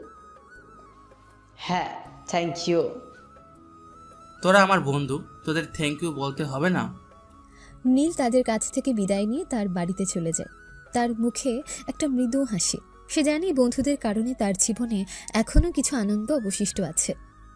বাড়ি ফিরে নীল তার রুমে যায়। বই হাতে নিয়ে পড়ার টেবিলে বসে, কিন্তু তার মনটা কিছুতেই পড়ায় বসছিল না। যতই চেষ্টা করে ততই তার চোখে বারবার সেই জুসের দোকানের মেয়েটার মুখ ভেসে ওঠে। তার স্নিগ্ধ হাসি, তার দেশীয় পোশাক, সব কিছু মিলে এক অদ্ভুত মায়াজাল তৈরি করেছে নীলের মনে। সে বই বন্ধ করে চেয়ারে হেলান দিয়ে চোখ বন্ধ করে বসে থাকে। কেন এমন হচ্ছে? আমি তো সিঙ্গাপুরে গিয়েছিলাম বন্ধুদের সাথে মজা করতে, কিন্তু কেন এই মেয়েটার কথা বারবার মনে পড়ছে? ওকে একবার দেখে আমার মনটা কেন এত অস্থির হয়ে গেল। আমি তো ওকে চিনি না, ওর নামও জানি না, তাহলে কেন এমন মনে হচ্ছে যেন ওকে আমি অনেক দিন ধরে চিনি? ওর চোখ দুটোতে কি কোনো রহস্য লুকিয়েছিল যা আমাকে এমন করে টানছে? নীলের মনের ভেতর এক ঝড় বইছিল। সে জানে না এই মেয়েটার কথা তার কেন এত মনে পড়ছে।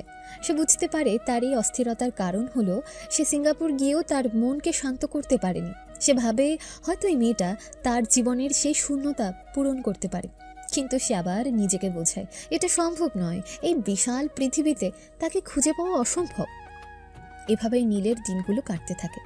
তার জীবনে পরিবার বলতে কেউ না থাকলেও তিথি আর শুভর মতো ভাই বোন সম বন্ধুরা আছে। এভাবে অনেকগুলো দিন কেটে যায়। একদিন 3 বন্ধু ভার্সিটিতে তাদের ক্লাসে বসে গল্প করছিল। অনেক দিন হয়ে গেল কোথাও ঘুরতে যাওয়া হয় না। হ্যাঁ তিথি, তুই ঠিকই বলেছিস। সিঙ্গাপুরের ট্যুরের পর থেকে তো আর কোনো মজাই হলো না। নীল কিছু বলতে যাবে, ঠিক তখনই ক্লাসে স্যার প্রবেশ করেন। সবাই চুপ হয়ে যায়। এরপর স্যার একটা নোটিশ পড়া শুরু করেন। আগামী মাস অর্থাৎ সেপ্টেম্বর মাসে আর প্রথম সপ্তাহে আমাদের ভার্সিটির বেস্ট স্টাডি বাড়ি যারা যাচ্ছে বাংলাদেশ ঢাকা বিশ্ববিদ্যালয়ে। সেখানে আমাদের ভার্সিটির পক্ষ থেকে একটি স্টাডি প্রোগ্রাম হবে, অর্থাৎ সেখানে আমাদের বেস্ট স্টাডি বাড়িজরা সেই বিশ্ববিদ্যালয়ের শিক্ষার্থীদের নানা কিছু শেখাবে এবং সেই বিশ্ববিদ্যালয়ের উন্নতি সম্পর্কিত পরামর্শও দেবে।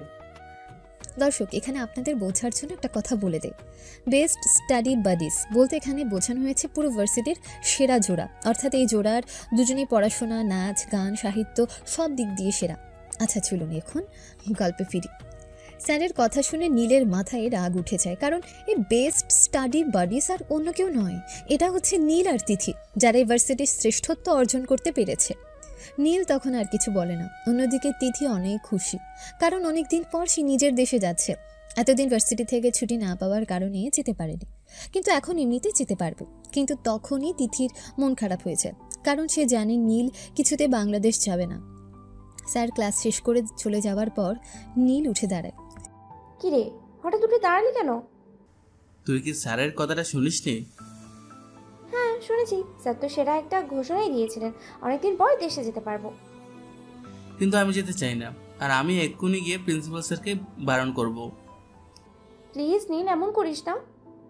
নীল তখন তিথিকে কিছু না বলে সরাসরি ক্লাস থেকে বেরিয়ে যায়। তিথিও তার পিছু পিছু দৌড়াতে থাকে। নীল সরাসরি প্রিন্সিপাল স্যারের রুমে চলে যায়। তিথিও পেছন পেছন প্রবেশ করে। কি ব্যাপার নীল, হঠাৎ আমার কাছে? স্যার, আপনি আমাদের পারমিশন ছাড়া আমাদের কেন স্টাডি প্রোগ্রামে পাঠাচ্ছেন?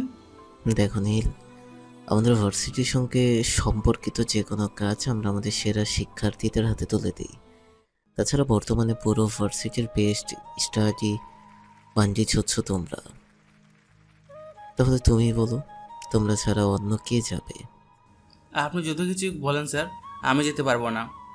সমস্যাটা কোথায় সেটা কি বলতে পারবে তুমি? তাছাড়া বাংলাদেশ তো তোমারই দেশ, তাহলে সমস্যাটা কোথায়? স্যার, আমি এত প্রশ্নের উত্তর দিতে পারবো না, তাই দুঃখিত। আমি কিন্তু যেতে পারবো না, এটাই আমার শেষ কথা। তুমি ওখানে গেলে তো তোমার বিজনেসের কোনো ক্ষতি হবে না। তুমি তো কনফারেন্সের মাধ্যমে তোমার বিজনেস কন্ট্রোল করতে পারবে। বিজনেসের জন্য না স্যার, অন্য কারণে। আর কোনো কথা নয় নীল, তুমি আর তিথি যাবে, এটাই ফাইনাল। কিন্তু স্যার। না নীল, আর কোনো কথা নয়। এভাবে অনেকক্ষণ কথা চলে। তিথি ও নীলকে বোঝায় যে এটা তাদের ভার্সিটির সম্মানের প্রশ্ন। অবশেষে নীল যেতে রাজি হয়। নীল তখন প্রিন্সিপাল স্যারকে জিজ্ঞেস করে, স্যার, কতদিনের জন্য যাওয়া লাগতে পারে? সেটা নির্দিষ্ট নেই, কিন্তু সর্বনিম্ন 1 মাসের মতো থাকা লাগতে পারে। স্যার, আমরা কি আমাদের আরও একজন বন্ধুকে আমাদের সাথে নিতে পারি? হ্যাঁ, তোমাদের প্রয়োজন হলো অবশ্যই নিতে পারো। নীল তখন আর কিছু না বলে প্রিন্সিপাল স্যারের রুম থেকে বেরিয়ে যায়। তিথি পিছু পিছু আসলেও নীলের নাগাল পায় না। নীল সোজা তার বাইক নিয়ে ভার্সিটি থেকে চলে যায়। নীল অফিস যায় না, ফুল স্পিডে বাইক চালিয়ে সোজা বাসায় চলে আসে। আজ কেন জানি তার অনেক রাগ হচ্ছে। সে বারবার তার অতীত থেকে দূরে সরে যেতে চাচ্ছে, কিন্তু এই অতীত বারবার তাকে টেনে ধরে। ওয়াশরুমে গিয়ে নীল শাওয়ার ছেড়ে দেয়। ঠান্ডা জলের ধারায় তার শরীরটা কিছুটা শান্ত হয়, কিন্তু মনটা তখন উত্তাল। কেন কেন আমি সে অতীত থেকে পালাতে পারছি না? কেন আমার বাবা মা আমাকে বিশ্বাস করলো না? কেন আমার আপনজনরা আমাকে এত বড় আঘাত দিল? এই কষ্ট কি কোনোদিনও বলতে পারবো না? এই অপমান কি কোনোদিনও মুছে যাবে না? ওয়াশরুম থেকে বেরিয়ে নীল বিছানায় শুয়ে চোখ বন্ধ করে। তার সে কালো অতীতে ডুব দেয় তখন। চলুন দর্শক, আমরা নীলের অতীত থেকে ঘুরে আসি। ফ্ল্যাশব্যাক 5 বছর আগে। নীলের বাবারা 2 ভাই একসাথেই থাকতেন। নীলেরা 2 ভাই। নীল ছোট আর তার বড় ভাই রাশেদ ভার্সিটিতে পড়ে। ছোট চাচার একটা মাত্র মেয়ে নাদিয়া, সে নীলের সমবয়সী। তারা দুজনেই এবার কলেজে ভর্তি হবে। নীলের মা একজন প্রফেসর। তাদের পরিবার ধনী হওয়ার পাশাপাশি একটা সুখী পরিবার ছিল।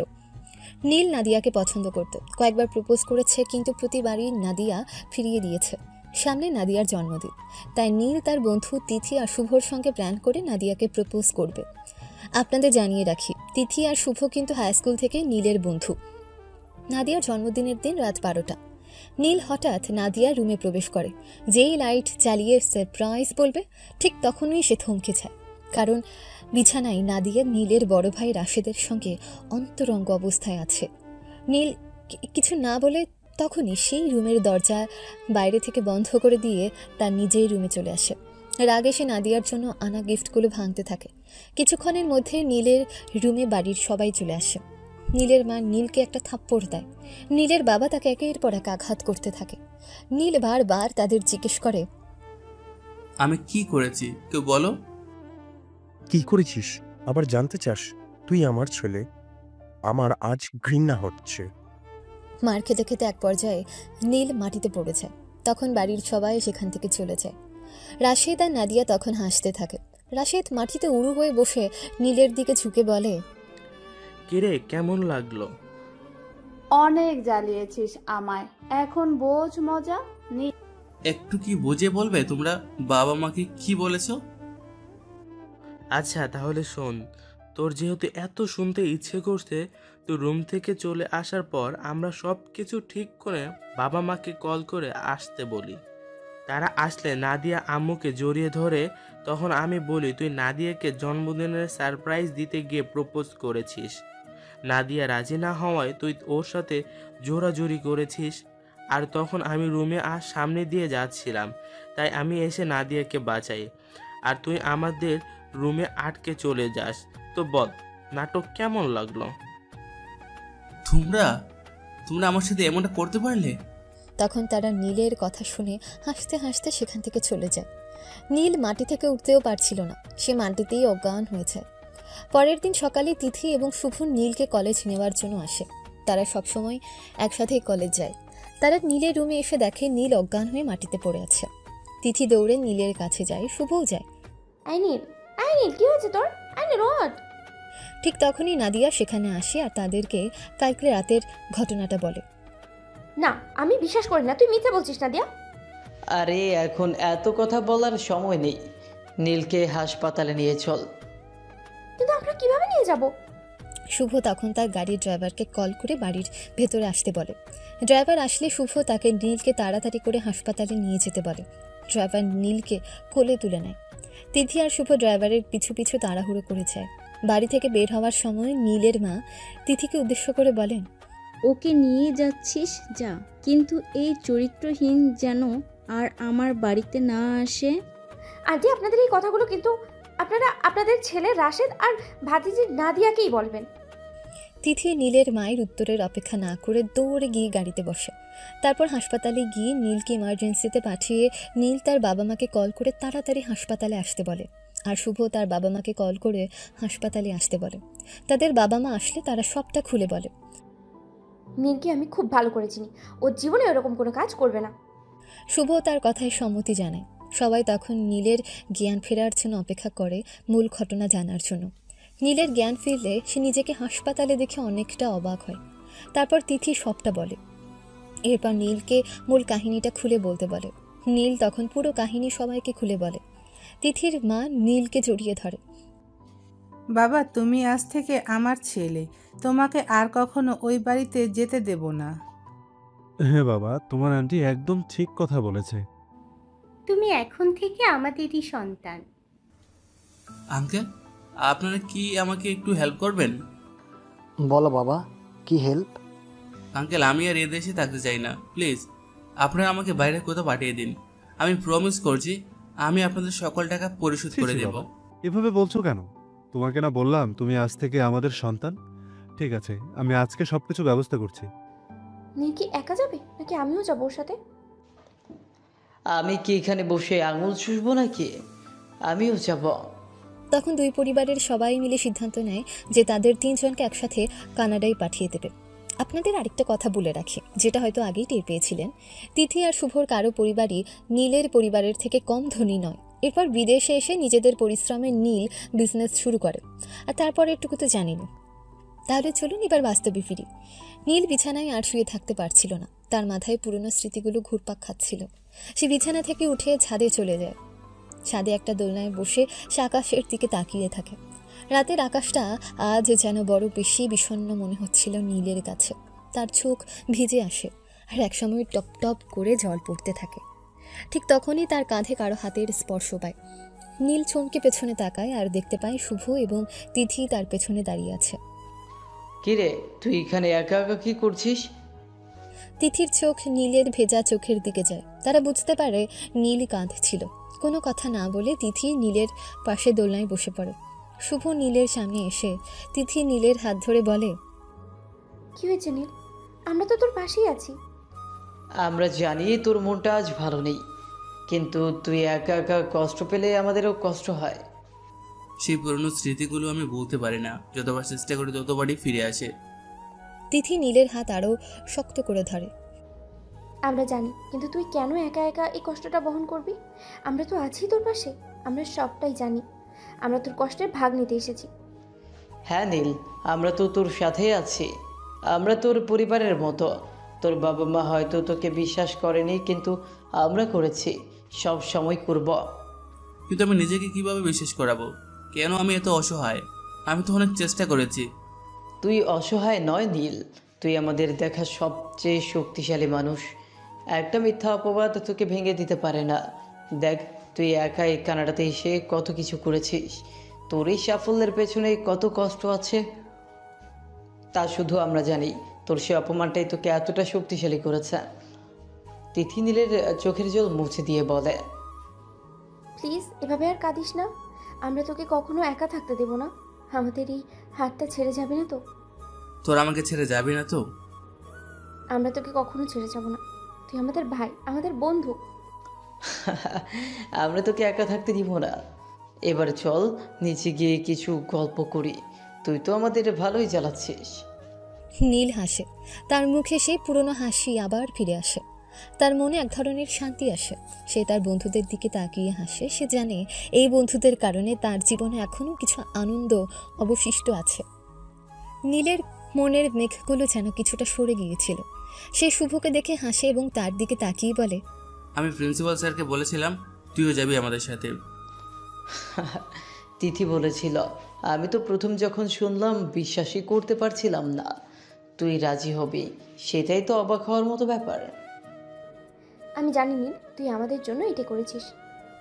তোরা আমার বন্ধু, তোরা ছাড়া আমি একা একা যেতে পারতাম না। তাছাড়া আমারও মনে হয় একটা ব্রেক দরকার। একদম ঠিক কথা বলেছিস।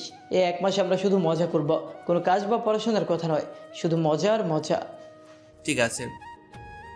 আমি তো এখন থেকেই ভাবতে শুরু করেছি কি কি করব। নতুন নতুন জায়গায় যাব, নতুন নতুন খাবার খাবো। হ্যাঁ চল রেস্ট নে, কাল থেকে তো আবার কাজ শুরু হয়ে যাবে। মাত্র আর 5 দিন আছে, সব কিছু রেডি করতে হবে। হ্যাঁ চলো, আমি তো রেডি। 3 বন্ধু আরও কিছুক্ষণ গল্প করে। তারপর শুভ আর তিথি নীলের কাছ থেকে বিদায় নিয়ে চলে যায়। নীলের মনে এখন আর কোনো কষ্ট নেই। সে জানে তার জীবনে যতই কষ্ট আসুক না কেন, তার পাশে তার বন্ধুরা আছে। সে শান্ত মনে তার রুমে চলে যায়। সে তার বিছানায় শুয়ে পড়ে। এবার সে শান্তিতে ঘুমিয়ে যায়। দেখতে দেখতে দিনগুলো কেটে যায়। নীল, তিথি আর শুভ তাদের সব কিছু গোছগাছ করে নেয়। যাওয়ার আগের দিন সন্ধ্যায় তারা 3 জন মিলে শহরের একটা রেস্টুরেন্টে আড্ডা দিতে বসে। তাদের মধ্যে এক ধরনের উত্তেজনা কাজ করছিল। আমি তো অনেক এক্সাইটেড। এতদিন পরে আমরা দেশে যাচ্ছি, জানিস বাবা মা আমাকে কত কিছু বলেছে। হ্যাঁ তিথি, আমরাও তো অনেক এক্সাইটেড। আমাদের পরিবারের সবাই আমাদের নিয়ে গর্বিত। হ্যাঁ। কিরে, তোর তো তেমন উত্তেজনাই দেখছি না। সব কিছু কি ঠিক আছে? হ্যাঁ, সব কিছু ঠিক আছে। নীল তো এমনই, ও বাইরে থেকে বোঝাতে পারে না, কিন্তু ভেতরে ভেতরে ও অনেক খুশি। আমি জানি, কিন্তু আমার মনে হয় তোর মনের মধ্যে কিছুটা একটা চলছে। কিছু না, চল এখন, আর কিছু না। তিথি আর শুভ আর কোনো কথা না বলে চুপ করে যায়। তারা বুঝতে পারে নীলের মনের মধ্যে কিছু একটা চলছে। তারা জানে না সেই পুরনো কষ্টগুলো কি এখনও তাকে তাড়া করছে।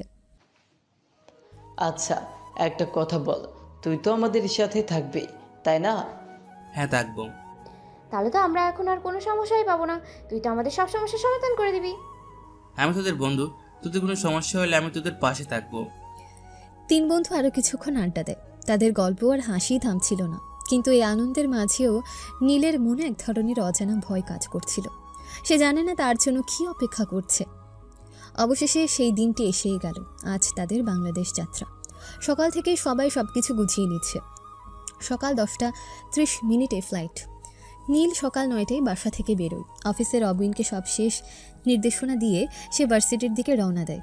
ভার্সিটিতে পৌঁছে দেখে শুভ, তিথি, তাদের শিক্ষক এবং শিক্ষকের সহকারী সবাই তাদের জন্য অপেক্ষা করছে। মোট 5 জন যাবে স্টাডি প্রোগ্রামে। তাদের মুখে এক ধরনের উত্তেজনা আর আনন্দ। এই যে আমাদের নায়ক, আমরা তো তোর জন্যই অপেক্ষা করছিলাম। আমি তো সবসময় রেডি থাকি, তোরা দেরি করলি কেন?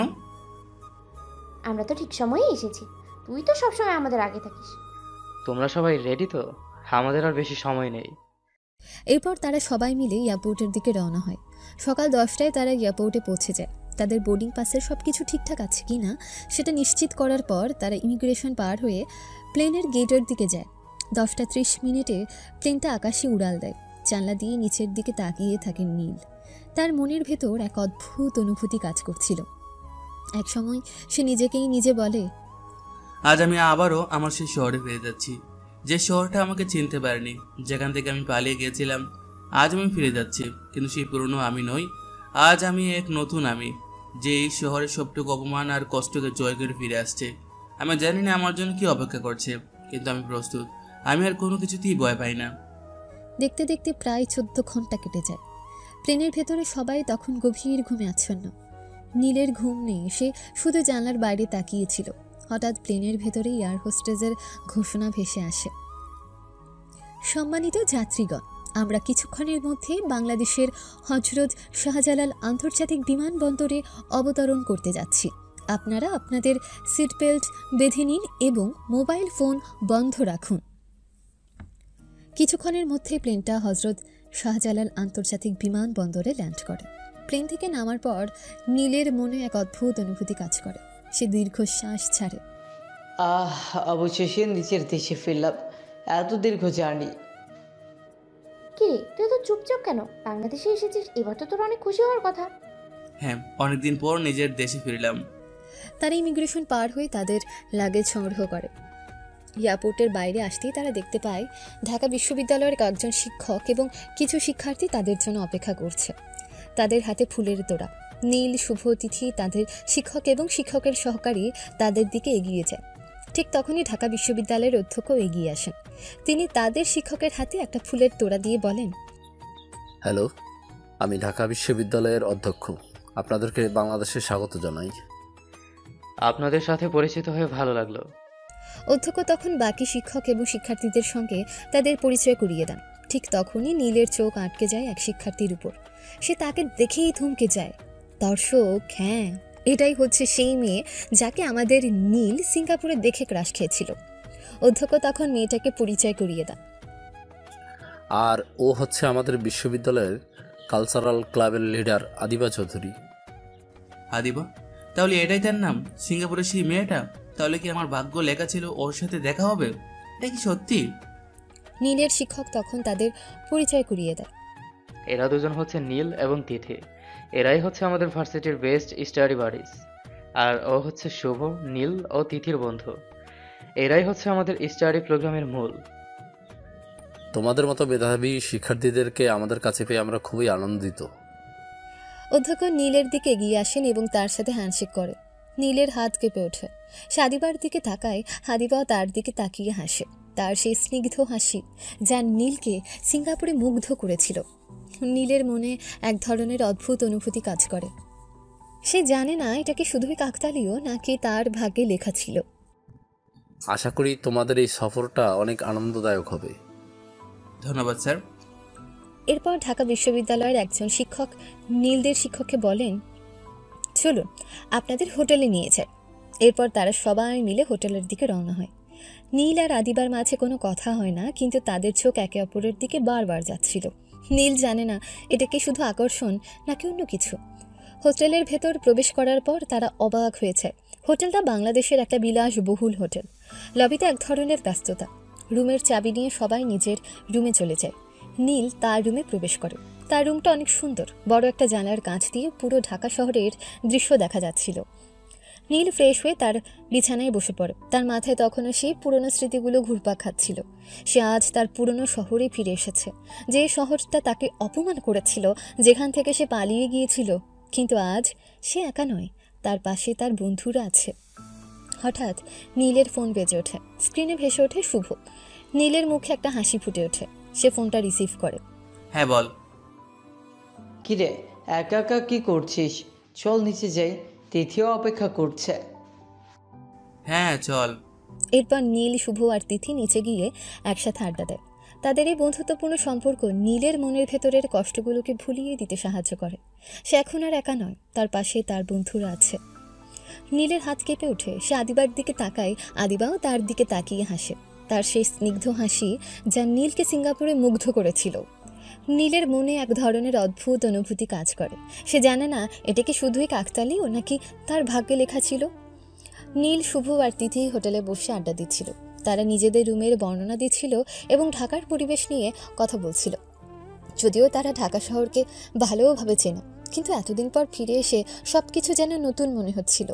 কথার মাঝেই তাদের শিক্ষক সেখানে আসেন এবং তাদের সাথে যোগ দেন। তো তোমরা কেমন আছো সবাই?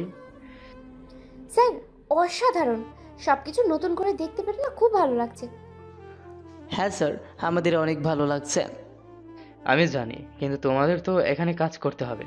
আমি ঢাকা বিশ্ববিদ্যালয়ের অধ্যক্ষের সাথে কথা বলেছি। আমাদের স্টাডি প্রোগ্রাম আগামীকাল থেকে শুরু হবে। তোমাদেরকে এখানকার কিছু সমস্যা চিহ্নিত করতে হবে এবং সেগুলোর সমাধান দিতে হবে। নীলের মনে তখন সেই পুরনো কষ্টগুলো আবার ফিরে আসে। সে জানে না তার জন্য কি অপেক্ষা করছে। স্যার আমরা কি একা একাই করব? না, ঢাকা বিশ্ববিদ্যালয়ের কয়েকজন সেরা শিক্ষার্থীরা তোমাদের সাহায্য করবে। স্যার, আমরা কি সেই কালচারাল ক্লাবের লিডার আদিবা চৌধুরীর সাথে কাজ করব? হ্যাঁ, তোমরা তার সাথে কাজ করবে। সে তোমাদেরকে এখানকার সবকিছু বুঝিয়ে দেবে। শুভ, তিথি এবং নীলের শিক্ষক তখন তাদের সাথে আলোচনা করতে শুরু করেন। কিভাবে তারা তাদের কাজ শুরু করবে, কি কি বিষয়ে তারা আলোচনা করবে, সবকিছু নিয়ে তারা কথা বলে। আগামীকাল সবার সংবর্ধনা হবে ভার্সিটিতে। এরপর পরের দিন থেকেই সকল কাজ শুরু হবে। তোমরা চাইলে কাল সংবর্ধনা অনুষ্ঠান শেষ হওয়ার পর ঢাকা বিশ্ববিদ্যালয়ে সে শিক্ষার্থীদের সাথে আলোচনা করে নিতে পারো নেক্সট থেকে তোমরা কি কি করবে। দারুণ স্যার, আমাদের জন্য এইটা সবচেয়ে ভালো হবে। হ্যাঁ স্যার, এতে করে আমাদের কাজ শুরু করতে সুবিধা হবে। নীল চুপ করেছিল, কোনো কথা বলেনি। তার নীরবতা দেখে তিথি এবং শুভ তার দিকে তাকিয়ে থাকে। তাদের শিক্ষক উঠে চলে যাওয়ার পর তিথি নীলের দিকে তাকিয়ে থাকে। কিরে, তোর কি হয়েছে? কেন এত চুপ করে আছিস? কিছু না। আর নীল, আগামীকাল সংবর্ধনা হবে, তুই কি আমাদের সাথে যাবি না? যাব। নীলের কথায় এক ধরনের উদাসীনতা ছিল। তিথি বুঝতে পারে নীলের মনটা ভালো নেই। সে জানে নীলের মনে সেই পুরনো কষ্টগুলো আবার ফিরে এসেছে। দেখ নীল, আমরা জানি তোর মনটা ভালো নেই, কিন্তু আমাদের একটা কথা মনে রাখিস, আমরা তোকে কখনো একা থাকতে দেবো না। হ্যাঁ, আমরা তো তোর সাথেই আছি। নীলের মুখে একটা হাসি ফুটে ওঠে। সে তার বন্ধুদের দিকে তাকিয়ে হাসে। সে জানে বন্ধুদের কারণে তার জীবনে এখনও কিছু আনন্দ অবশিষ্ট আছে। সন্ধ্যায় তিথি আর শুভর পরিবারের লোকেরা হোটেলে আসে। তারা সবাই মিলে নীলের সাথে দেখা করতে আসে। নীলের বাবা মা তাকে অবহেলা করলেও তিথি আর শুভর বাবা মা তাকে নিজেদের ছেলের মতোই ভালোবাসে। নীলের রুমে বসে তারা অনেক গল্প করে। বাবা তুমি কেমন আছো? কোনো সমস্যা হচ্ছে না তো? না আঙ্কেল, আমি একদম ঠিক আছি। আপনাদের ভালোবাসা আর বিশ্বাসের জন্য আমি আজ এত দূর আসতে পেরেছি। বাবা, তুমি তো অনেক ক্লান্ত হয়ে এসেছো, ঠিকমতো খাওয়া দাওয়া করছো তো? আমাদের এখানে তোমাদের জন্য কোনো সমস্যা হচ্ছে না তো? যদি কোনো সমস্যা হয় তাহলে প্লিজ আমাদের বলবে, আমরা তোমাদের জন্য আছি। আন্টি, আমার জন্য চিন্তা করতে হবে না। আপনাদের এই ভালোবাসা আর বিশ্বাসের জন্য আমি আজ অনেক খুশি। বাবা, তোমাকে অনেক দিন পর দেখে আমার খুব ভালো লাগছে। আমরা জানি তোমার মনের মধ্যে অনেক কষ্ট আছে, কিন্তু আমরা তো আছি তোমার পাশে। আন্টি, আমারও আপনাদের দেখে খুব ভালো লাগছে। আপনারা আমার জীবনের সবচেয়ে বড় সম্পদ। তারা সবাই মিলে অনেক গল্প করে। একসময় তারা নীলের কাছ থেকে বিদায় নিয়ে চলে যায়। নীলের মনে এক ধরনের শান্তি আসে। সে জানে এই মানুষগুলো তার জীবনে কত বড় একটা দোয়া। সে তার বাবা মাকে হারিয়েছে, কিন্তু সে নতুন করে পরিবার খুঁজে পেয়েছে। এবার দৃশ্য পরিবর্তন হয়। পরের দিন সকাল, সবাই তৈরি হচ্ছে। 10টায় তাদের সংবর্ধনা অনুষ্ঠান। নীল তার ইউনিভার্সিটি অফ আলবার্টার ইউনিফর্ম পরে নেয়। পোশাক পরা শেষে আয়নার সামনে দাঁড়িয়ে সে নিজেকে নিজে বলে, আজ আমি সেই পুরনো নীলকে দেখব, যাকে সবাই অপমান করত, যাকে সবাই বোকা ভাবত। কিন্তু আজ আমি বোকা নই। আমি একজন টপ বিজনেসম্যান এবং একটি বিশ্বসেরা বিশ্ববিদ্যালয়ের সেরা ছাত্র। আমি সেই পুরনো নীলকে একানে পরাজিত করতে এসেছি। আমি জানি আজ আমার সেই কষ্টের দিনগুলোর কথা মনে পড়বে, কিন্তু আমি আর ভেঙে পড়ব না। আমি নিজেকে শক্ত রাখব। এরপর নীল তার রুম থেকে বেরিয়ে নিচে আসে। শুভ আর তিথি তারাও তৈরি হয়ে নিচে বসেছিল। নীল নিচে নামতেই তারা তার কাছে আসে। নীল, আজকে হয়তো তোর পরিবারের সবার সাথেই তোর দেখা হতে পারে। মানে? আন্টি তো আগে থেকেই ঢাকা বিশ্ববিদ্যালয়ের প্রফেসর, আর আমি শুনেছি আজকের প্রোগ্রামে ঢাকার সকল বড় বড় ব্যবসায়ীরাও আসবে। তাহলে তো তোর বাবা আর চাচারও আসতে পারে। দেখা হলেও আমার কি? আমার পরিবার বলতে কেউ নেই। নীল, আমরা জানি, কিন্তু তুই নিজেকে সামলে রাখিস। হ্যাঁ নীল, আমরা তো তোর সাথেই আছি। আমি জানি তোরা আমার বন্ধু, তোদের ছাড়া আমি একা। তাদের জন্য আগে থেকে একটা গাড়ি তৈরি ছিল। নীল, শুভ আর তিথি সে গাড়িতে করে ভার্সিটির উদ্দেশ্যে রওনা হয়। গাড়ির ভেতর তারা নীরব ছিল। তাদের মনে তখন নানা ধরনের অনুভূতি কাজ করছিল। নীল জানে না আজ তার জন্য কী অপেক্ষা করছে। অবশেষে গাড়িটি ভার্সিটির গেটে এসে থামে। গাড়ি থেকে নেমে তারা অবাক হয়েছে। পুরো ভার্সিটি ক্যাম্পাস যেন নতুন করে সেজেছে। হাজার হাজার শিক্ষার্থী তাদের জন্য অপেক্ষা করছিল। তাদের হাতে বাংলাদেশের পতাকা। নীল, শুভ আর তিথিকে দেখে সবাই চিৎকার করে ওঠে। তাদের মুখে এক ধরনের আনন্দ আর উত্তেজনা ছিল। নীলের চোখ ভিজে আসে। সে তার বন্ধুদের দিকে তাকায়। তাদের মুখে হাসি। নীল জানে এই সাফল্যে তার একার নয়। এই সাফল্যের পেছনে তার বন্ধুদের অনেক বড় ভূমিকা আছে। একজন সাংবাদিক এগিয়ে এসে তিথিকে একটা প্রশ্ন করে, আপনারা এখানে এসে কেমন অনুভব করছেন? আমরা এখানে এসে অনেক খুশি। আমাদের জন্য এই দিনটা না অনেক বিশেষ। সাংবাদিক একে একে সবাইকে প্রশ্ন করে, তারপর শুভ এবং নীল উত্তর দেয়, হ্যাঁ, আমরা এখানে এসে অনেক আনন্দিত। আমাদের জন্য এই দিনটি অনেক স্মরণীয় হয়ে থাকবে। আমি এখানে এসে অনেক খুশি, আর এই দিনটি আমাদের জন্য অনেক গুরুত্বপূর্ণ। এরপর তারা ভেতরে প্রবেশ করে। ভার্সিটির ভেতরে প্রবেশ করার পর তারা অবাক হয়ে যায়। পুরো হলরুম সুন্দর করে সাজানো। অনেক বড় বড় বিজনেসম্যান, সাংবাদিক আর রাজনৈতিক ব্যক্তিত্ব সেখানে উপস্থিত ছিল। নীল, শুভ আর তিথি হলরুমে প্রবেশ করা মাত্রই চারদিক থেকে করতালি ভেসে আসে। শত শত মানুষের করতালি আর উচ্ছ্বাসে হলরুম মুখরিত হয়ে ওঠে। নীল, শুভ আর তিথি সবার দিকে তাকিয়ে হাসে। তারা জানে তাদের এই দিনটি অনেক গুরুত্বপূর্ণ। নীল, শুভ, তিথি এবং তাদের শিক্ষক মঞ্চে গিয়ে নিজেদের আসনে বসেন। হলরুমে তখন পিন পতন নীরবতা। এক এক করে ঢাকা বিশ্ববিদ্যালয়ের শিক্ষক এবং কানাডার শিক্ষকদের বক্তব্য শুরু হয়। এরপর বক্তব্য দিতে আসে তিথি। এখানে আসতে পেরে আমরা খুবই গর্বিত। ঢাকা বিশ্ববিদ্যালয় শুধু একটি প্রতিষ্ঠান নয়, এটি একটি ইতিহাস। আমরা এই ইতিহাস থেকে অনেক কিছুই শিখতে এসেছি। তিথির বক্তব্য চলাকালীন নীলের চোখ চলে যায় হলরুমের এক কোণে। সেখানে নীলের বাবা আর চাচাকে একসাথে বসতে দেখে সে থমকে যায়। তাদের চোখ ভেজা ছিল। তারা নীলের দিকে তাকিয়েছিল, যেন নীলের চোখের দিকে তাকিয়ে নিজেদের ভুলগুলো স্বীকার করতে চেয়েছিল। কিন্তু নীল তাদের দিক থেকে চোখ ফিরিয়ে নেয়। তার মনে তখন এক ধরনের ঘৃণা আর রাগ জন্মায়। তিথির বক্তব্য শেষ হওয়ার পর শুভ বক্তব্য দেয়। এরপর নীলের বক্তব্য দেওয়ার পালা আসে। নীল মঞ্চে উঠে দাঁড়ায়। হাজার হাজার মানুষের সামনে সে যেন এক অদ্ভুত নীরবতা অনুভব করে। আমি এখানে দাঁড়িয়ে আমার জীবনের সবচেয়ে বড় স্বপ্ন দেখতে পাচ্ছি। আমি এখানে দাঁড়িয়ে আমার দেশের মানুষের ভালোবাসা দেখতে পাচ্ছি। নীলের চোখে জল ভেসে আসে। সে তার ভেতরের কষ্টগুলো সামলে নেওয়ার চেষ্টা করে। আমার জীবনে অনেক কষ্ট ছিল, অনেক অপমান ছিল, কিন্তু আমি কখনো হার মানিনি।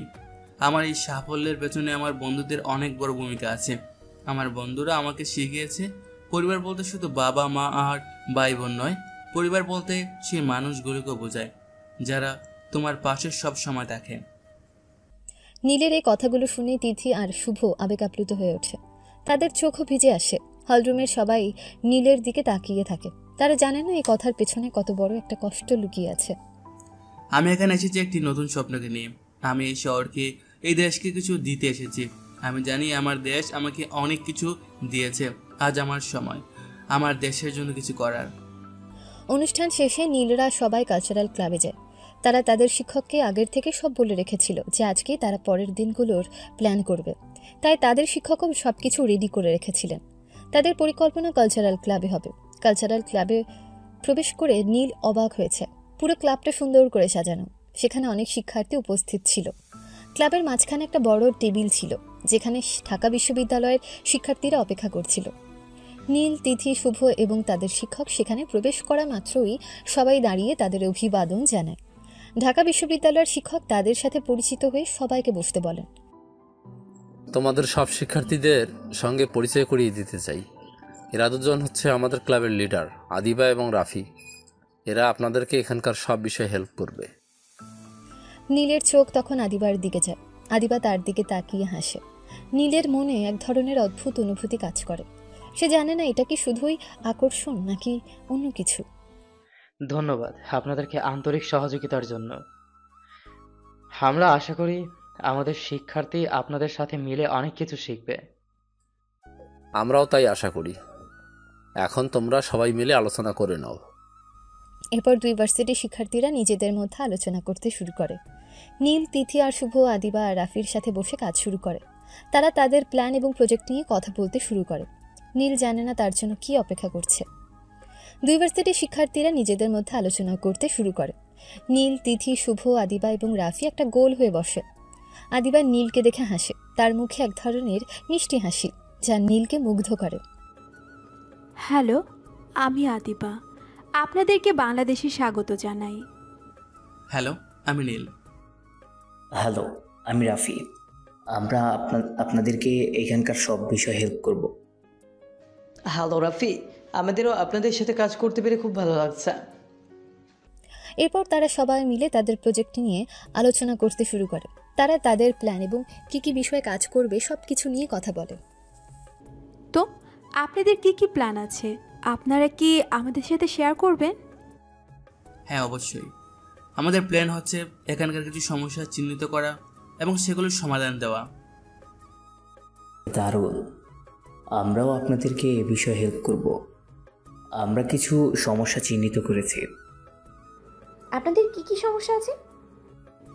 আমাদের প্রধান সমস্যা হচ্ছে আমাদের বিশ্ববিদ্যালয়ের শিক্ষার্থীদের মধ্যে প্রযুক্তির ব্যবহার কম। তারা অনেক পিছিয়ে আছে। নীলের মনে তখন সে পুরনো স্মৃতিগুলো ফিরে আসে। সে জানে এই সমস্যাগুলো তার জীবনে কত বড় একটা ভূমিকা রেখেছে।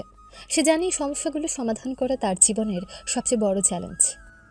আমরা আপনাদেরকে এই বিষয়ে হেল্প করব। আমরা আপনাদেরকে কিছু নতুন প্রযুক্তি শেখাবো। ধন্যবাদ। নীল, তিথি, শুভ, আদিবা এবং রাফি অনেকক্ষণ ধরে আলোচনা করে। তারা তাদের প্ল্যান নিয়ে কথা বলে। তাদের এই কথোপকথনের মাঝে নীলের মনে এক ধরনের শান্তি আসে। সে জানে মানুষদের সাথে কাজ করে তার জীবনটা হয়তো একটু অন্যরকম হবে। পরের দিন থেকেই কাজ শুরু হয়। নীল, তিথি এবং শুভ ঢাকা বিশ্ববিদ্যালয়ের শিক্ষার্থীদের সাথে তাদের পরিকল্পনা নিয়ে কাজ শুরু করে। তারা বিভিন্ন সমস্যা নিয়ে আলোচনা করে এবং সেগুলোর সমাধান খুঁজে বের করার চেষ্টা করে। আদিবা সবসময় নীলের পাশে থাকে। সে নীলকে সব বিষয়ে সাহায্য করে। তাদের মাঝে ধীরে ধীরে একটা সম্পর্ক তৈরি হতে থাকে। তারা একে অপরের সাথে সময় কাটানো উপভোগ করে। ধন্যবাদ আপনাকে। আপনি আমাকে অনেক সাহায্য করেছেন। এইটা তো আমার দায়িত্ব। তাদের এই কথোপকথনের মাঝে এক ধরনের নীরবতা কাজ করে। নীল জানে না এটা কি শুধুই আকর্ষণ নাকি অন্য কিছু। একদিন কাজ শেষে নীল আর আদিবা একা একা বসেছিল। আপনি এত কিছু কিভাবে করেন? Varsity, cultural club? আসলে আমার সব কাজে আগ্রহ আছে আর আমি জানি আমার জীবনে কি করতে হবে। নীলের মনে তখন সেই পুরনো স্মৃতিগুলো ফিরে আসে। সে তার ভেতরের কষ্টগুলোকে সামলে নেওয়ার চেষ্টা করে। আমারও একটা সময় ছিল যখন আমি জানতাম না আমার জীবনে কি করতে হবে। আপনার জীবনে নিশ্চয়ই অনেক কষ্ট ছিল, কিন্তু আপনি তো হার মানেননি। আপনি অনেক শক্তিশালী। আদিবার কথা শুনে নীলের চোখ ভিজে আসে। সে তার ভেতরের কষ্টগুলো সামলে নেওয়ার চেষ্টা করে। সে জানে না আদিবা কেন তাকে এত সহজে বুঝতে পারছে। সে জানে এই মেয়েটা তার জীবনের সবচেয়ে বড় আশীর্বাদ। দিনগুলো দ্রুত কাটছিল। নীল আর আদিবার মধ্যে একটা গভীর সম্পর্ক তৈরি হচ্ছিল। তারা একে অপরের সাথে সময় কাটানো উপভোগ করত। শুধু কাজ নিয়ে নয়, তাদের ব্যক্তিগত জীবন নিয়েও কথা বলতো। একদিন কাজ শেষে নীল আর আদিবা ইউনিভার্সিটির ক্যান্টিনে বসেছিল। তিথি আর শুভ শপিংয়ে গিয়েছিল, তাই তারা একা ছিল। আপনার চোখ দুটোতে কেন জানি অনেক কষ্ট দেখতে পাই। আপনি কি আপনার অতীত নিয়ে ভাবেন? হ্যাঁ, আমি আমার অতীত নিয়ে ভাবি।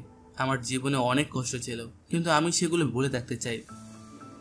আপনার সেই অতীতের কথা কি আমাকে বলবেন, যদি আপনার সমস্যা না থাকে?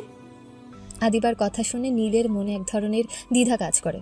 সে জানে তার অতীতটা অনেক কষ্টের। সে আদিবাকে তার সব কথা বলতে চায়, কিন্তু ভয় পায়। সে জানে না আদিবা কি তাকে ঘৃণা করবে নাকি তাকে ছেড়ে চলে যাবে। আমার জীবনে এমন কিছু ঘটেছিল যে আমি কাউকে বলতে পারি না। আপনার যদি ইচ্ছে হয় তাহলে বলতে পারেন। আমি আপনার কোনো কথা কাউকে বলবো না। আমি শুধু আপনার বন্ধু হয়ে আপনার পাশে থাকতে চাই। আদিবা নীলের হাত ধরে। আদিবার এই কথায় নীলের চোখে জল চলে আসে। সে তার ভেতরের কষ্টগুলো আর ধরে রাখতে পারে না। সে তার জীবনের সব কথা আদিবাকে বলে, তার বাবা, মা, ভাই আর নাদিয়ার বিশ্বাসঘাতকতার কথা। আমি জানি না আপনি আমার কথা শুনে কি ভাবছেন। নীলের চোখে পানি। নীলের কথাগুলো শুনে আদিবাও ইমোশনাল হয়ে যায়। আদিবা তখনই নীলকে জড়িয়ে ধরে। আমি আপনার কথা শুনে গর্বিত। আপনি এত কষ্ট সহ্য করে আজ এত দূর এসেছেন।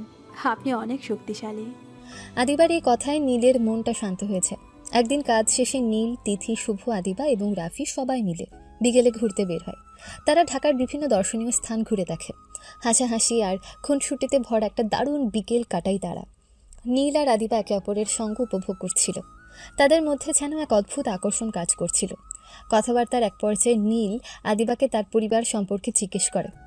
আপনার পরিবার সম্পর্কে তো কিছু বললেন না? আমার বাবা এখানকার একজন টপ বিজনেসম্যান আর আমার মা হাউসওয়াইফ। আপনার পরিবার সম্পর্কে বলুন। আমার পরিবার বলতে কেউ নেই। আমার বাবা মা অনেক আগেই মারা গেছেন। নীল সেদিন আদিবাকে তার অতীতের সব কথা বললেও এটা বলেনি যে সে কানাডার একজন টপ বিজনেসম্যান। কারণ সে চেয়েছিল আদিবা তাকে একজন সাধারণ মানুষ হিসেবে দেখুক, তার টাকা পয়সার জন্য নয়। হাঁটতে হাঁটতে নীল হঠাৎ আদিবার আর নীলের মধ্যে একটা রোমান্টিক পরিস্থিতি তৈরি হয়। আদিবা একটা গাছের সামনে এসে দাঁড়ায়। তার চুল বাতাসে উঠছিল। নীল তার দিকে এগিয়ে যায়। আদিবার ভেজা চুল তার মুখে এসে লাগে। আদিবা চোখ বন্ধ করে হাসে। নীলের মনে এক ধরনের অদ্ভুত অনুভূতি কাজ করে। সে আদিবার হাত ধরে। আদিবাও নীলের দিকে তাকিয়ে হাসে। তাদের মধ্যে এক ধরনের নীরবতা কাজ করে। নীল জানে না এটা কি শুধুই আকর্ষণ নাকি অন্য কিছু। এভাবেই সুন্দরভাবে দিনগুলো কাটতে থাকে। নীল আর আদিবার মাঝে সম্পর্কটা আরও গভীর হয়। তারা একে অপরের সাথে সময় কাটানো উপভোগ করে। এর মধ্যে দুবার নীলের মায়ের সাথে তার দেখা হয়েছে। নীলের মা কিছু বলার আগেই নীল তাকে এড়িয়ে চলে যায়। মায়ের চোখে তখন এক ধরনের কষ্ট আর অনুশোচনা ছিল যা নীল বুঝতে পারে, কিন্তু সে তার মনের কষ্টটা প্রকাশ করে না। দেখতে দেখতে 3 সপ্তাহ কেটে যায়। একদিন রাতে নীল তার রুমে বসেছিল। সে তার অতীত আর বর্তমান নিয়ে ভাবছিল। তার মনে তখন আদিবার কথা বারবার আসছিল। আদিবা, এই মেয়েটি কে? কেন ওকে দেখে আমার মনটা এত অস্থির হয়ে গেল? ওকে একবার দেখে আমার মনটা কেন এত শান্ত হয়ে গেল? ওকে আমার জীবনের সেই শূন্যতা পূরণ করতে এসেছে, নাকি আমার ভাগ্য আরও কিছু অপেক্ষা করছে? অন্যদিকে আদিবার বাড়িতে আদিবাও নীলকে নিয়ে ভাবছিল। সে তার রুমে বসেছিল। নীল, এই ছেলেটি কেন এমন? ও কি তার অতীত নিয়ে এত কষ্ট পায়? কেন আমি ওকে এত সহজে বুঝতে পারি? ও কি আমার জীবনের সেই মানুষ যাকে আমি এতদিন ধরে খুঁজেছি, নাকি আমার ভাগ্যে অন্য কিছু লেখা আছে? তাদের মনের মধ্যে তখন এক ধরনের নীরবতা কাজ করছিল। তারা জানে না তাদের জন্য কী অপেক্ষা করছে। দেখতে দেখতে আরও 1 সপ্তাহ কেটে যায়। বাংলাদেশে নীলের প্রায় 1 মাস হয়ে গেছে। এতদিনে নীল আর আদিবা দুজন দুজনকে খুব ভালোভাবে চিনেছে। তাদের বন্ধুত্ব এখন ভালোবাসাই রূপ নিয়েছে। কিন্তু নীল এখনও আদিবাকে তার বিজনেসের কথা জানায়নি। বলতে গেলে নীল এবং আদিবা দুজন দুজনকে ভালোবেসে ফেলেছে, যেটা তিথি আর শুভ খেয়াল করেছে। সেদিন সন্ধ্যাবেলায় নীল, শুভ আর তিথিদের বাড়ির ছাদে বসেছিল। আকাশে তখন একরাশ মেঘ আর তাদের মনে ভালোবাসার এক অদ্ভুত অনুভূতি। কিরে নীল, আমরা কিন্তু সব দেখেছি। কি দেখেছিস? আমরা দেখেছি তুই আদিবাকে ভালোবাসিস। তোরা কি বলছিস? আমরা ঠিকই বলছি, তোর চোখ দুটোই তো সব বলে দেয়। হ্যাঁ নীল, তুই মনে হয় আদিবাকে ভালোবেসে ফেলেছিস। আজ থেকে প্রায় 1 বছর আগে ওকে প্রথম দেখায় ক্রাশ খেয়েছিলাম, আর 1 বছর পরে সে এতদিন ওর সাথে থেকে ওকে ভালোবাসে ফেলেছি। নীলের কথা শুনে শুভ আর তিথি অবাক হয়েছে। 1 বছর আগে মানে কিছুই তো বুঝলাম না, একটু বুঝিয়ে বল। নীল তখন 1 বছর আগে সিঙ্গাপুরে হওয়া ঘটনা খুলে বলে। সে সিঙ্গাপুরে কিভাবে আদিবাকে প্রথম দেখেছিল আর এখানে এসে কিভাবে তার প্রেমে পড়েছে সবটা বলে। তাহলে আর দেরি করছিস কেন? ওকে প্রপোজ করে দে।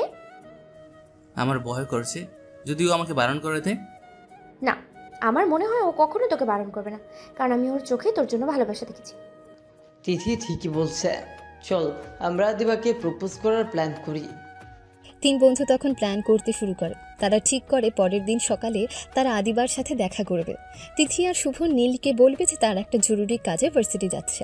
এরপর নীল আর আদিবা একা হয়ে গেলে নীল তাকে প্রপোজ করবে। তোরা তো দেখি অনেক বুদ্ধিমান। আরে বাবা, আমরা তো তোর বন্ধু, তোর জন্য এটা তো কিছুই না।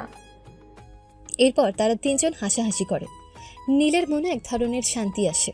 সে জানে এই বন্ধুদের কারণে তার জীবনে এখনও কিছু আনন্দ আছে। এবার দৃশ্য পরিবর্তন হয়। পরের দিন সকালে নীল, শুভ এবং তিথি আদিবাকে নিয়ে ঘুরতে যাওয়ার বাহানায় একটা পার্কে চলে আসে।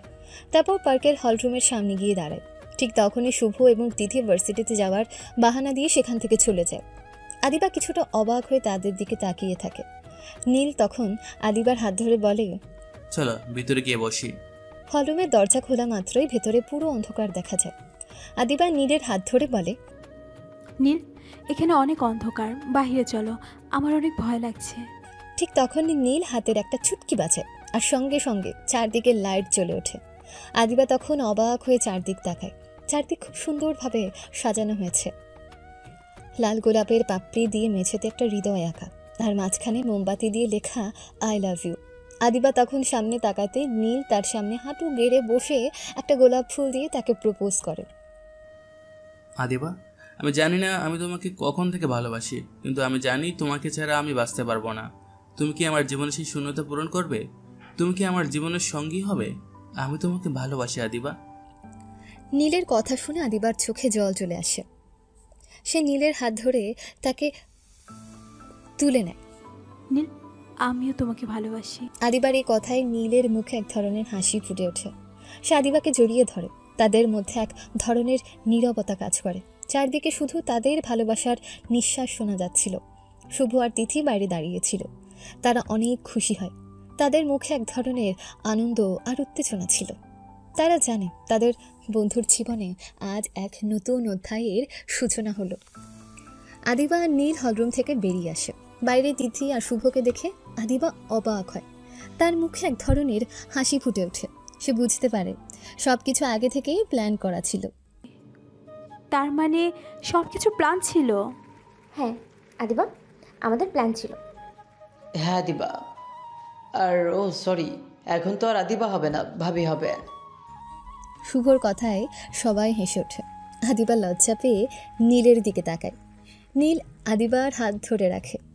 চলো আমরা এখন যাই। তিথি আর শুভ তাদের কাছ থেকে বিদায় নিয়ে চলে যায়। নীল এবং আদিবাও তাদের নিজ নিজ গন্তব্যে চলে যায়। রাতে নীলের রুমে নীল আর আদিবা ফোনে কথা বলছিল। নীল, তুমি কেন আমাকে তোমার বিজনেসের কথা বলোনি? আমি চেয়েছিলাম তুমি আমাকে একজন সাধারণ মানুষ হিসেবে দেখো, আমার টাকা পয়সার জন্য নয়। নীল, আমি তোমাকে ভালোবাসি। তুমি যেই হও না কেন, আমি তোমাকে ভালোবাসবো। আমি জানি, কিন্তু আমার ভয় হচ্ছিল। তোমার কোনো ভয় নেই, আমি তোমার পাশে আছি। নীল আর আদিবা অনেকক্ষণ ধরে কথা বলে। তাদের কথার মাঝে এক ধরনের শান্তি আর ভালোবাসা ছিল। তারা জানে না তাদের জন্য কি অপেক্ষা করছে। এভাবে আরও একটা সপ্তাহ চলে যায়। নীলদের কানাডা ফিরে যাওয়ার সময় ঘনিয়ে আসে। একদিন বিকেলে নীল তার হোটেলের রুমে তিথি এবং শুভর বাবা মা সবাইকে ডাকে।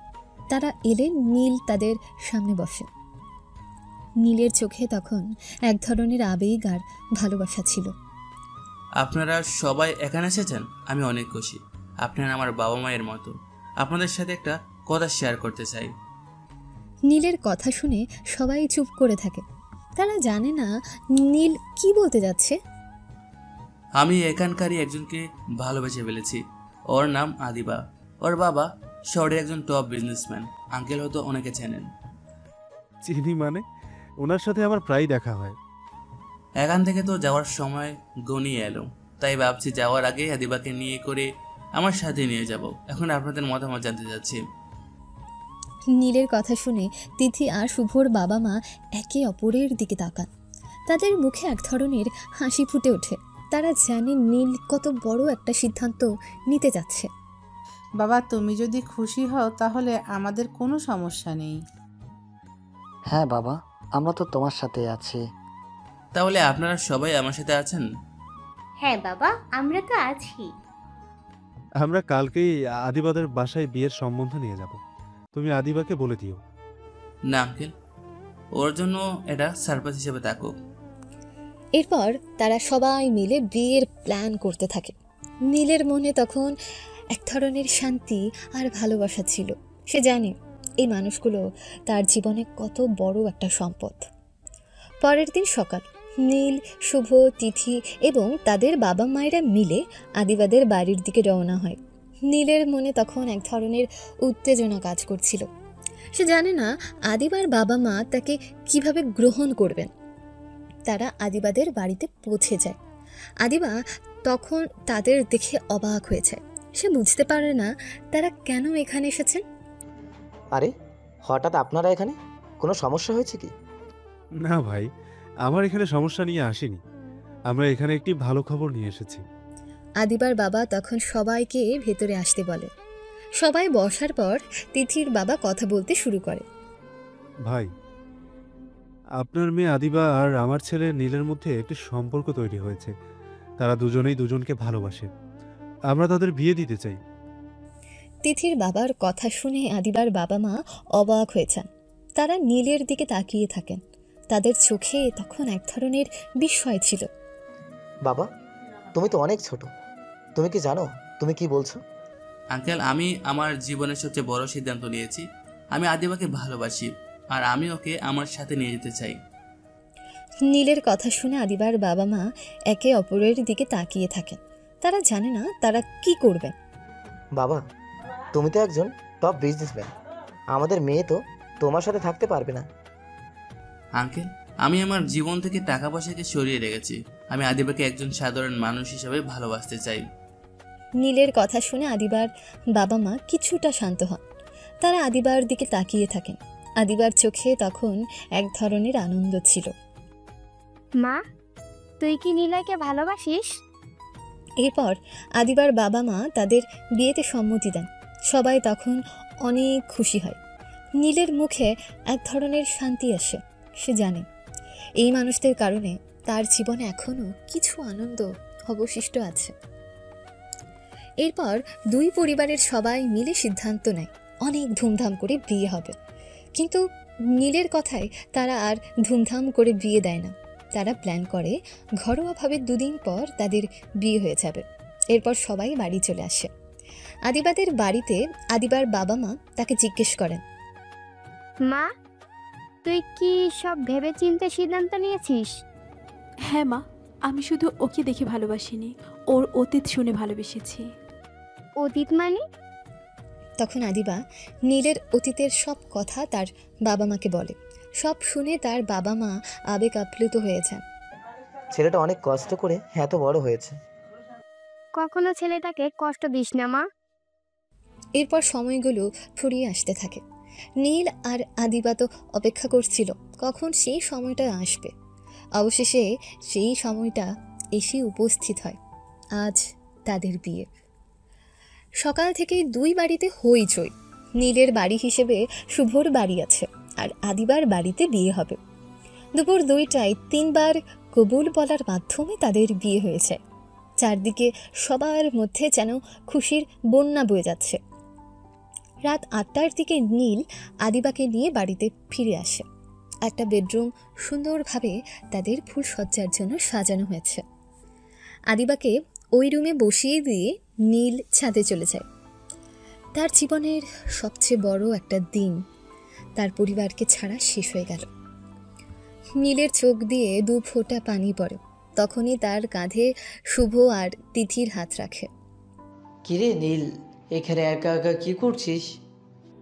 আমরা জানি তোর মনটা ভালো নেই, কিন্তু তুই একা একা কষ্ট পেলে আমাদেরও তো কষ্ট হয়। চল রুমে যা, ভাবি তোর জন্য অপেক্ষা করছে।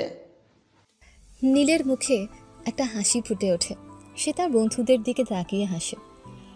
সে জানে এই মানুষদের কারণে তার জীবনে এখনো কিছু আনন্দ অবশিষ্ট আছে। নীল রুমে এসে দেখে আদিবা সুন্দর করে সেজে তার জন্য অপেক্ষা করছে। আদিবা এসে নীলকে সালাম করে। নীল আদিবাকে পা থেকে তুলে কপালে আলতো করে একটা চুমু দিয়ে জড়িয়ে ধরে। তারপর আদিবার সামনে হাঁটু গেড়ে বসে একটা ডায়মন্ড রিং দিয়ে তাকে প্রপোজ করে। আদিবা, আমি তোমাকে ভালোবাসি। তুমি কি আমার বাকিটা জীবন আমার পাশে থাকবে? হ্যাঁ, আমি থাকবো। এরপর নীল রিংটা আদিবার হাতে পরিয়ে দেয়। আদিবা হাসে। নীল তখন রুমের লাইটটা অফ করে দেয়। নীল আদিবাকে বিছানায় শুয়ে দিয়ে ধীরে ধীরে তার কাছে যায়। এরপর নীল আদিবার ঠোঁটে তার ঠোঁট বসিয়ে দেয়। তাদের দুজনের শরীরে তখন যেন বিদ্যুৎ বয়ে যায়। আদিবা নীলকে শক্ত করে বাহুর সঙ্গে চেপে ধরে। পরের দিন সকালে আদিবার ঘুম ভাঙলে দেখে নীল তার বুকের উপর তাকে জড়িয়ে ধরে ঘুমিয়ে আছে। আদিবা তখন নীলের চুলে আলতো করে হাত বুলিয়ে দেয়। তখনই নীলের ঘুম ভেঙে যায়। নীল তখন আদিবার বুক থেকে মাথা তুলে তার ঠোঁটে আলতো করে একটা চুমু খায় এবং আবার তার বুকে শুয়ে পড়ে। আদিবার মুখ লজ্জায় লাল হয়ে যায়। কালকে সারা রাত দুষ্টামি করেও কি মন ভারেনি? দুষ্ট। হ্যাঁ বলেছে, কিন্তু তোমাকে এভাবে দেখলে আমার মনটা আরো দুষ্টুমি করতে চায়। আদিবা হাসে। এরপর তারা দুজন ঘুম থেকে উঠে ফ্রেশ হয়ে নিচে নামে। ড্রয়িং রুমে শুভ আর তিথি বসেছিল। নীল তিথির দিকে তাকিয়ে জিজ্ঞেস করে, কিরে, কবে যাচ্ছি আমরা? আচ্ছা, 4 দিন পর তো আমার জন্মদিন। হ্যাঁ তাই তো। তাই ভাবছি এবারে জন্মদিনটা দেশে পালন করে তারপরেই চলে যাব। ভালো প্ল্যান, ঠিক আছে। এরপর দিনগুলো যেতে থাকে। নীল আর আদিবার মাঝে কিছু রোমান্টিক মুহূর্ত তৈরি হয়। একদিন বিকেলে নীল আর আদিবা ইউনিভার্সিটির মাঠে বসেছিল। তাদের সামনে এক ধরনের নীরবতা কাজ করছিল। হঠাৎ নীল আদিবার হাত ধরে। তুমি কি আমার জীবনে কোনোদিনও আসবে না আদিবা? আমি তো তোমার জীবনে এসেছি। আমি তোমাকে সারা জীবন ভালোবাসতে চাই। একদিন রাতে নীল আর আদিবা ফোনে কথা বলছিল। নীল, তুমি আমাকে কেন এত ভালোবাসো? আমি জানি না, কিন্তু আমি তোমাকে ছাড়া থাকতে পারি না। আমি তোমাকে ভালোবাসি। এভাবেই দিনগুলো যেতে থাকে। নীল আর আদিবার মাঝে এক ধরনের ভালোবাসা আর রোমান্স কাজ করছিল। তারা জানে না তাদের জন্য কী অপেক্ষা করছে। তো দেখতে দেখতে তিথির জন্মদিন চলে আসে। আজ সবাই তিথির বাড়িতে আছে। সারা বাড়ি খুব সুন্দর করে সাজানো হয়েছে। বাড়িতে অনেক অতিথি এসেছে। নীল, শুভ, আদিবা সবাই আজ খুব খুশি। আজকে আমার থেকে কোনো গিফট পাবি না, just happy birthday to you. আর তোর গিফটটা আমি কানাডায় দিয়ে দেব।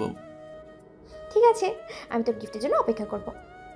আজ নীল আর আদিবা ম্যাচিং কাপল ড্রেস পরেছে। নীল পাঞ্জাবি আর আদিবা শাড়ি পরেছে। তাদের দুজনকে অনেক সুন্দর লাগছিল। আদিবার বাবা মাও এখানে এসেছেন। এরপর জন্মদিনের অনুষ্ঠান শুরু হয়। শুরুতেই নীল আর শুভ একটা ডান্স পারফরমেন্স দিয়ে সবাইকে মুগ্ধ করে দেয়। এরপর কেক কাটার পর সবাই যখন আনন্দ করতে ব্যস্ত, ঠিক তখনই বাড়ির মেইন গেট দিয়ে কয়েকজন প্রবেশ করে। তারা আর অন্য কেউ নয়, এরা হচ্ছে নীলের বাবা, মা, চাচা, নাদিয়া এবং রাশেদ।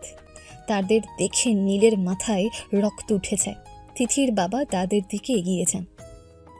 আপনারা এখানে কেন? আপনাদের তো এখানে ইনভাইট করা হয়নি।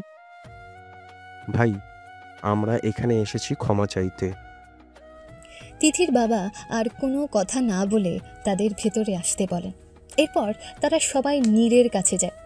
বাবা, আমাদের ক্ষমা করে দাও। আমরা ভুল করেছি। আমাদের ভুলটা বুঝতে আমাদের 5 বছর লেগেছে।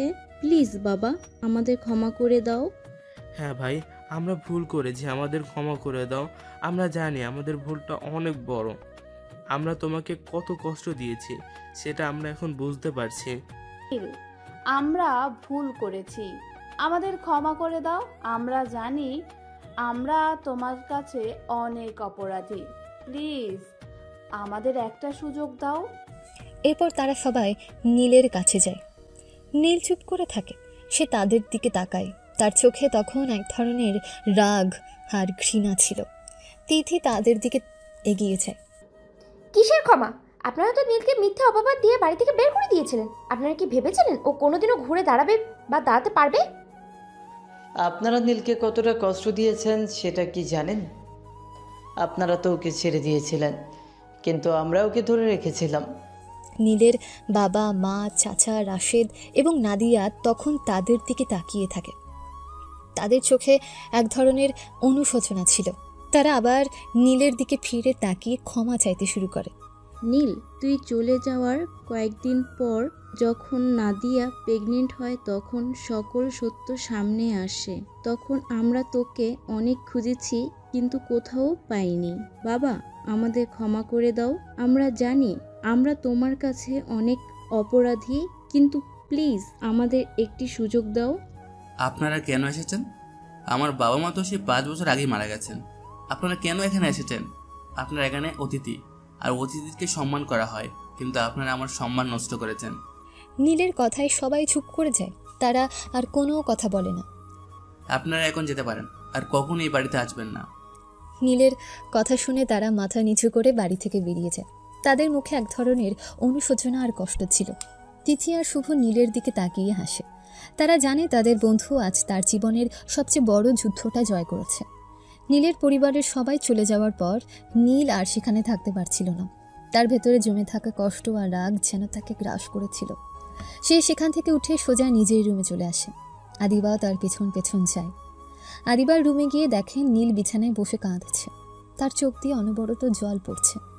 আদিবা নীলের পাশে গিয়ে বসে। সে নীলের হাত ধরে। নীল, প্লিজ কেঁদো না, আমি তো তোমার পাশেই আছি। তুমি তো তোমার জীবনের সবচেয়ে বড় যুদ্ধটি জয় করেছো। আদিবার কথা শুনে নীল আদিবাকে শক্ত করে জড়িয়ে ধরে। তার চোখের জল আদিবার কাঁধে পড়ে। আমি জানি না দিবা, কেন এমন হলো? কেন আমার বাবা মা আমাকে বিশ্বাস করলো না? আমি ওদেরকে বিশ্বাস করতে চাইনি, কিন্তু ওদের চোখে অনুশোচনা দেখতে পেয়ে আমার কষ্ট হচ্ছিল। আমি আজও আমার বাবা মাকে ভালোবাসি, কিন্তু ওরা আমাকে ঘৃণা করে। নীল, তুমি কেঁদো না। তোমার মা বাবা হয়তো ভুল করে ভুলটা করেছে, কিন্তু তুমি তো আর ভুলটা করনি। তুমি তো একজন ভালো মানুষ। আমি তোমাকে ভালোবাসি। নীল আদিবার কথা শুনে কিছুটা শান্ত হয়। সে আদিবার বুক থেকে মুখ তুলে তার দিকে তাকায়। আদিবা নীলের ঠোঁট জোড়া দখল করে নেয়। তাদের মধ্যে এক ধরনের নীরবতা কাজ করে। এই নীরবতা যেন তাদের ভালোবাসার কথা বলছিল। দর্শক, দেখতে দেখতে আমরা আজকের গল্পের শেষের দিকে চলে এসেছি। আজকের গল্পে নীল একজন সফল ব্যবসায়ী তার জীবনের কঠিন অতীত থেকে পালিয়ে বেড়াচ্ছিল, কিন্তু ভাগ্যের নির্মম পরিহাসে সে আবার ফিরে আসে সেই শহরে যেখানে তাকে অপমান করা হয়েছিল। পুরনো কষ্টের মাঝেও সে খুঁজে পায় নতুন এক ভালোবাসার মানুষ, আদিবাকে। আদিবার ভালোবাসায় সে আবার জীবনকে নতুন করে দেখতে শুরু করে। এই গল্প আমাদের অনেক কিছু শেখায়। ভালোবাসা এবং ক্ষমা মানুষকে নতুন করে বাঁচতে শেখায়। অতীতের কষ্ট ভুলে সামনে এগিয়ে যাওয়ার সাহস দেয়।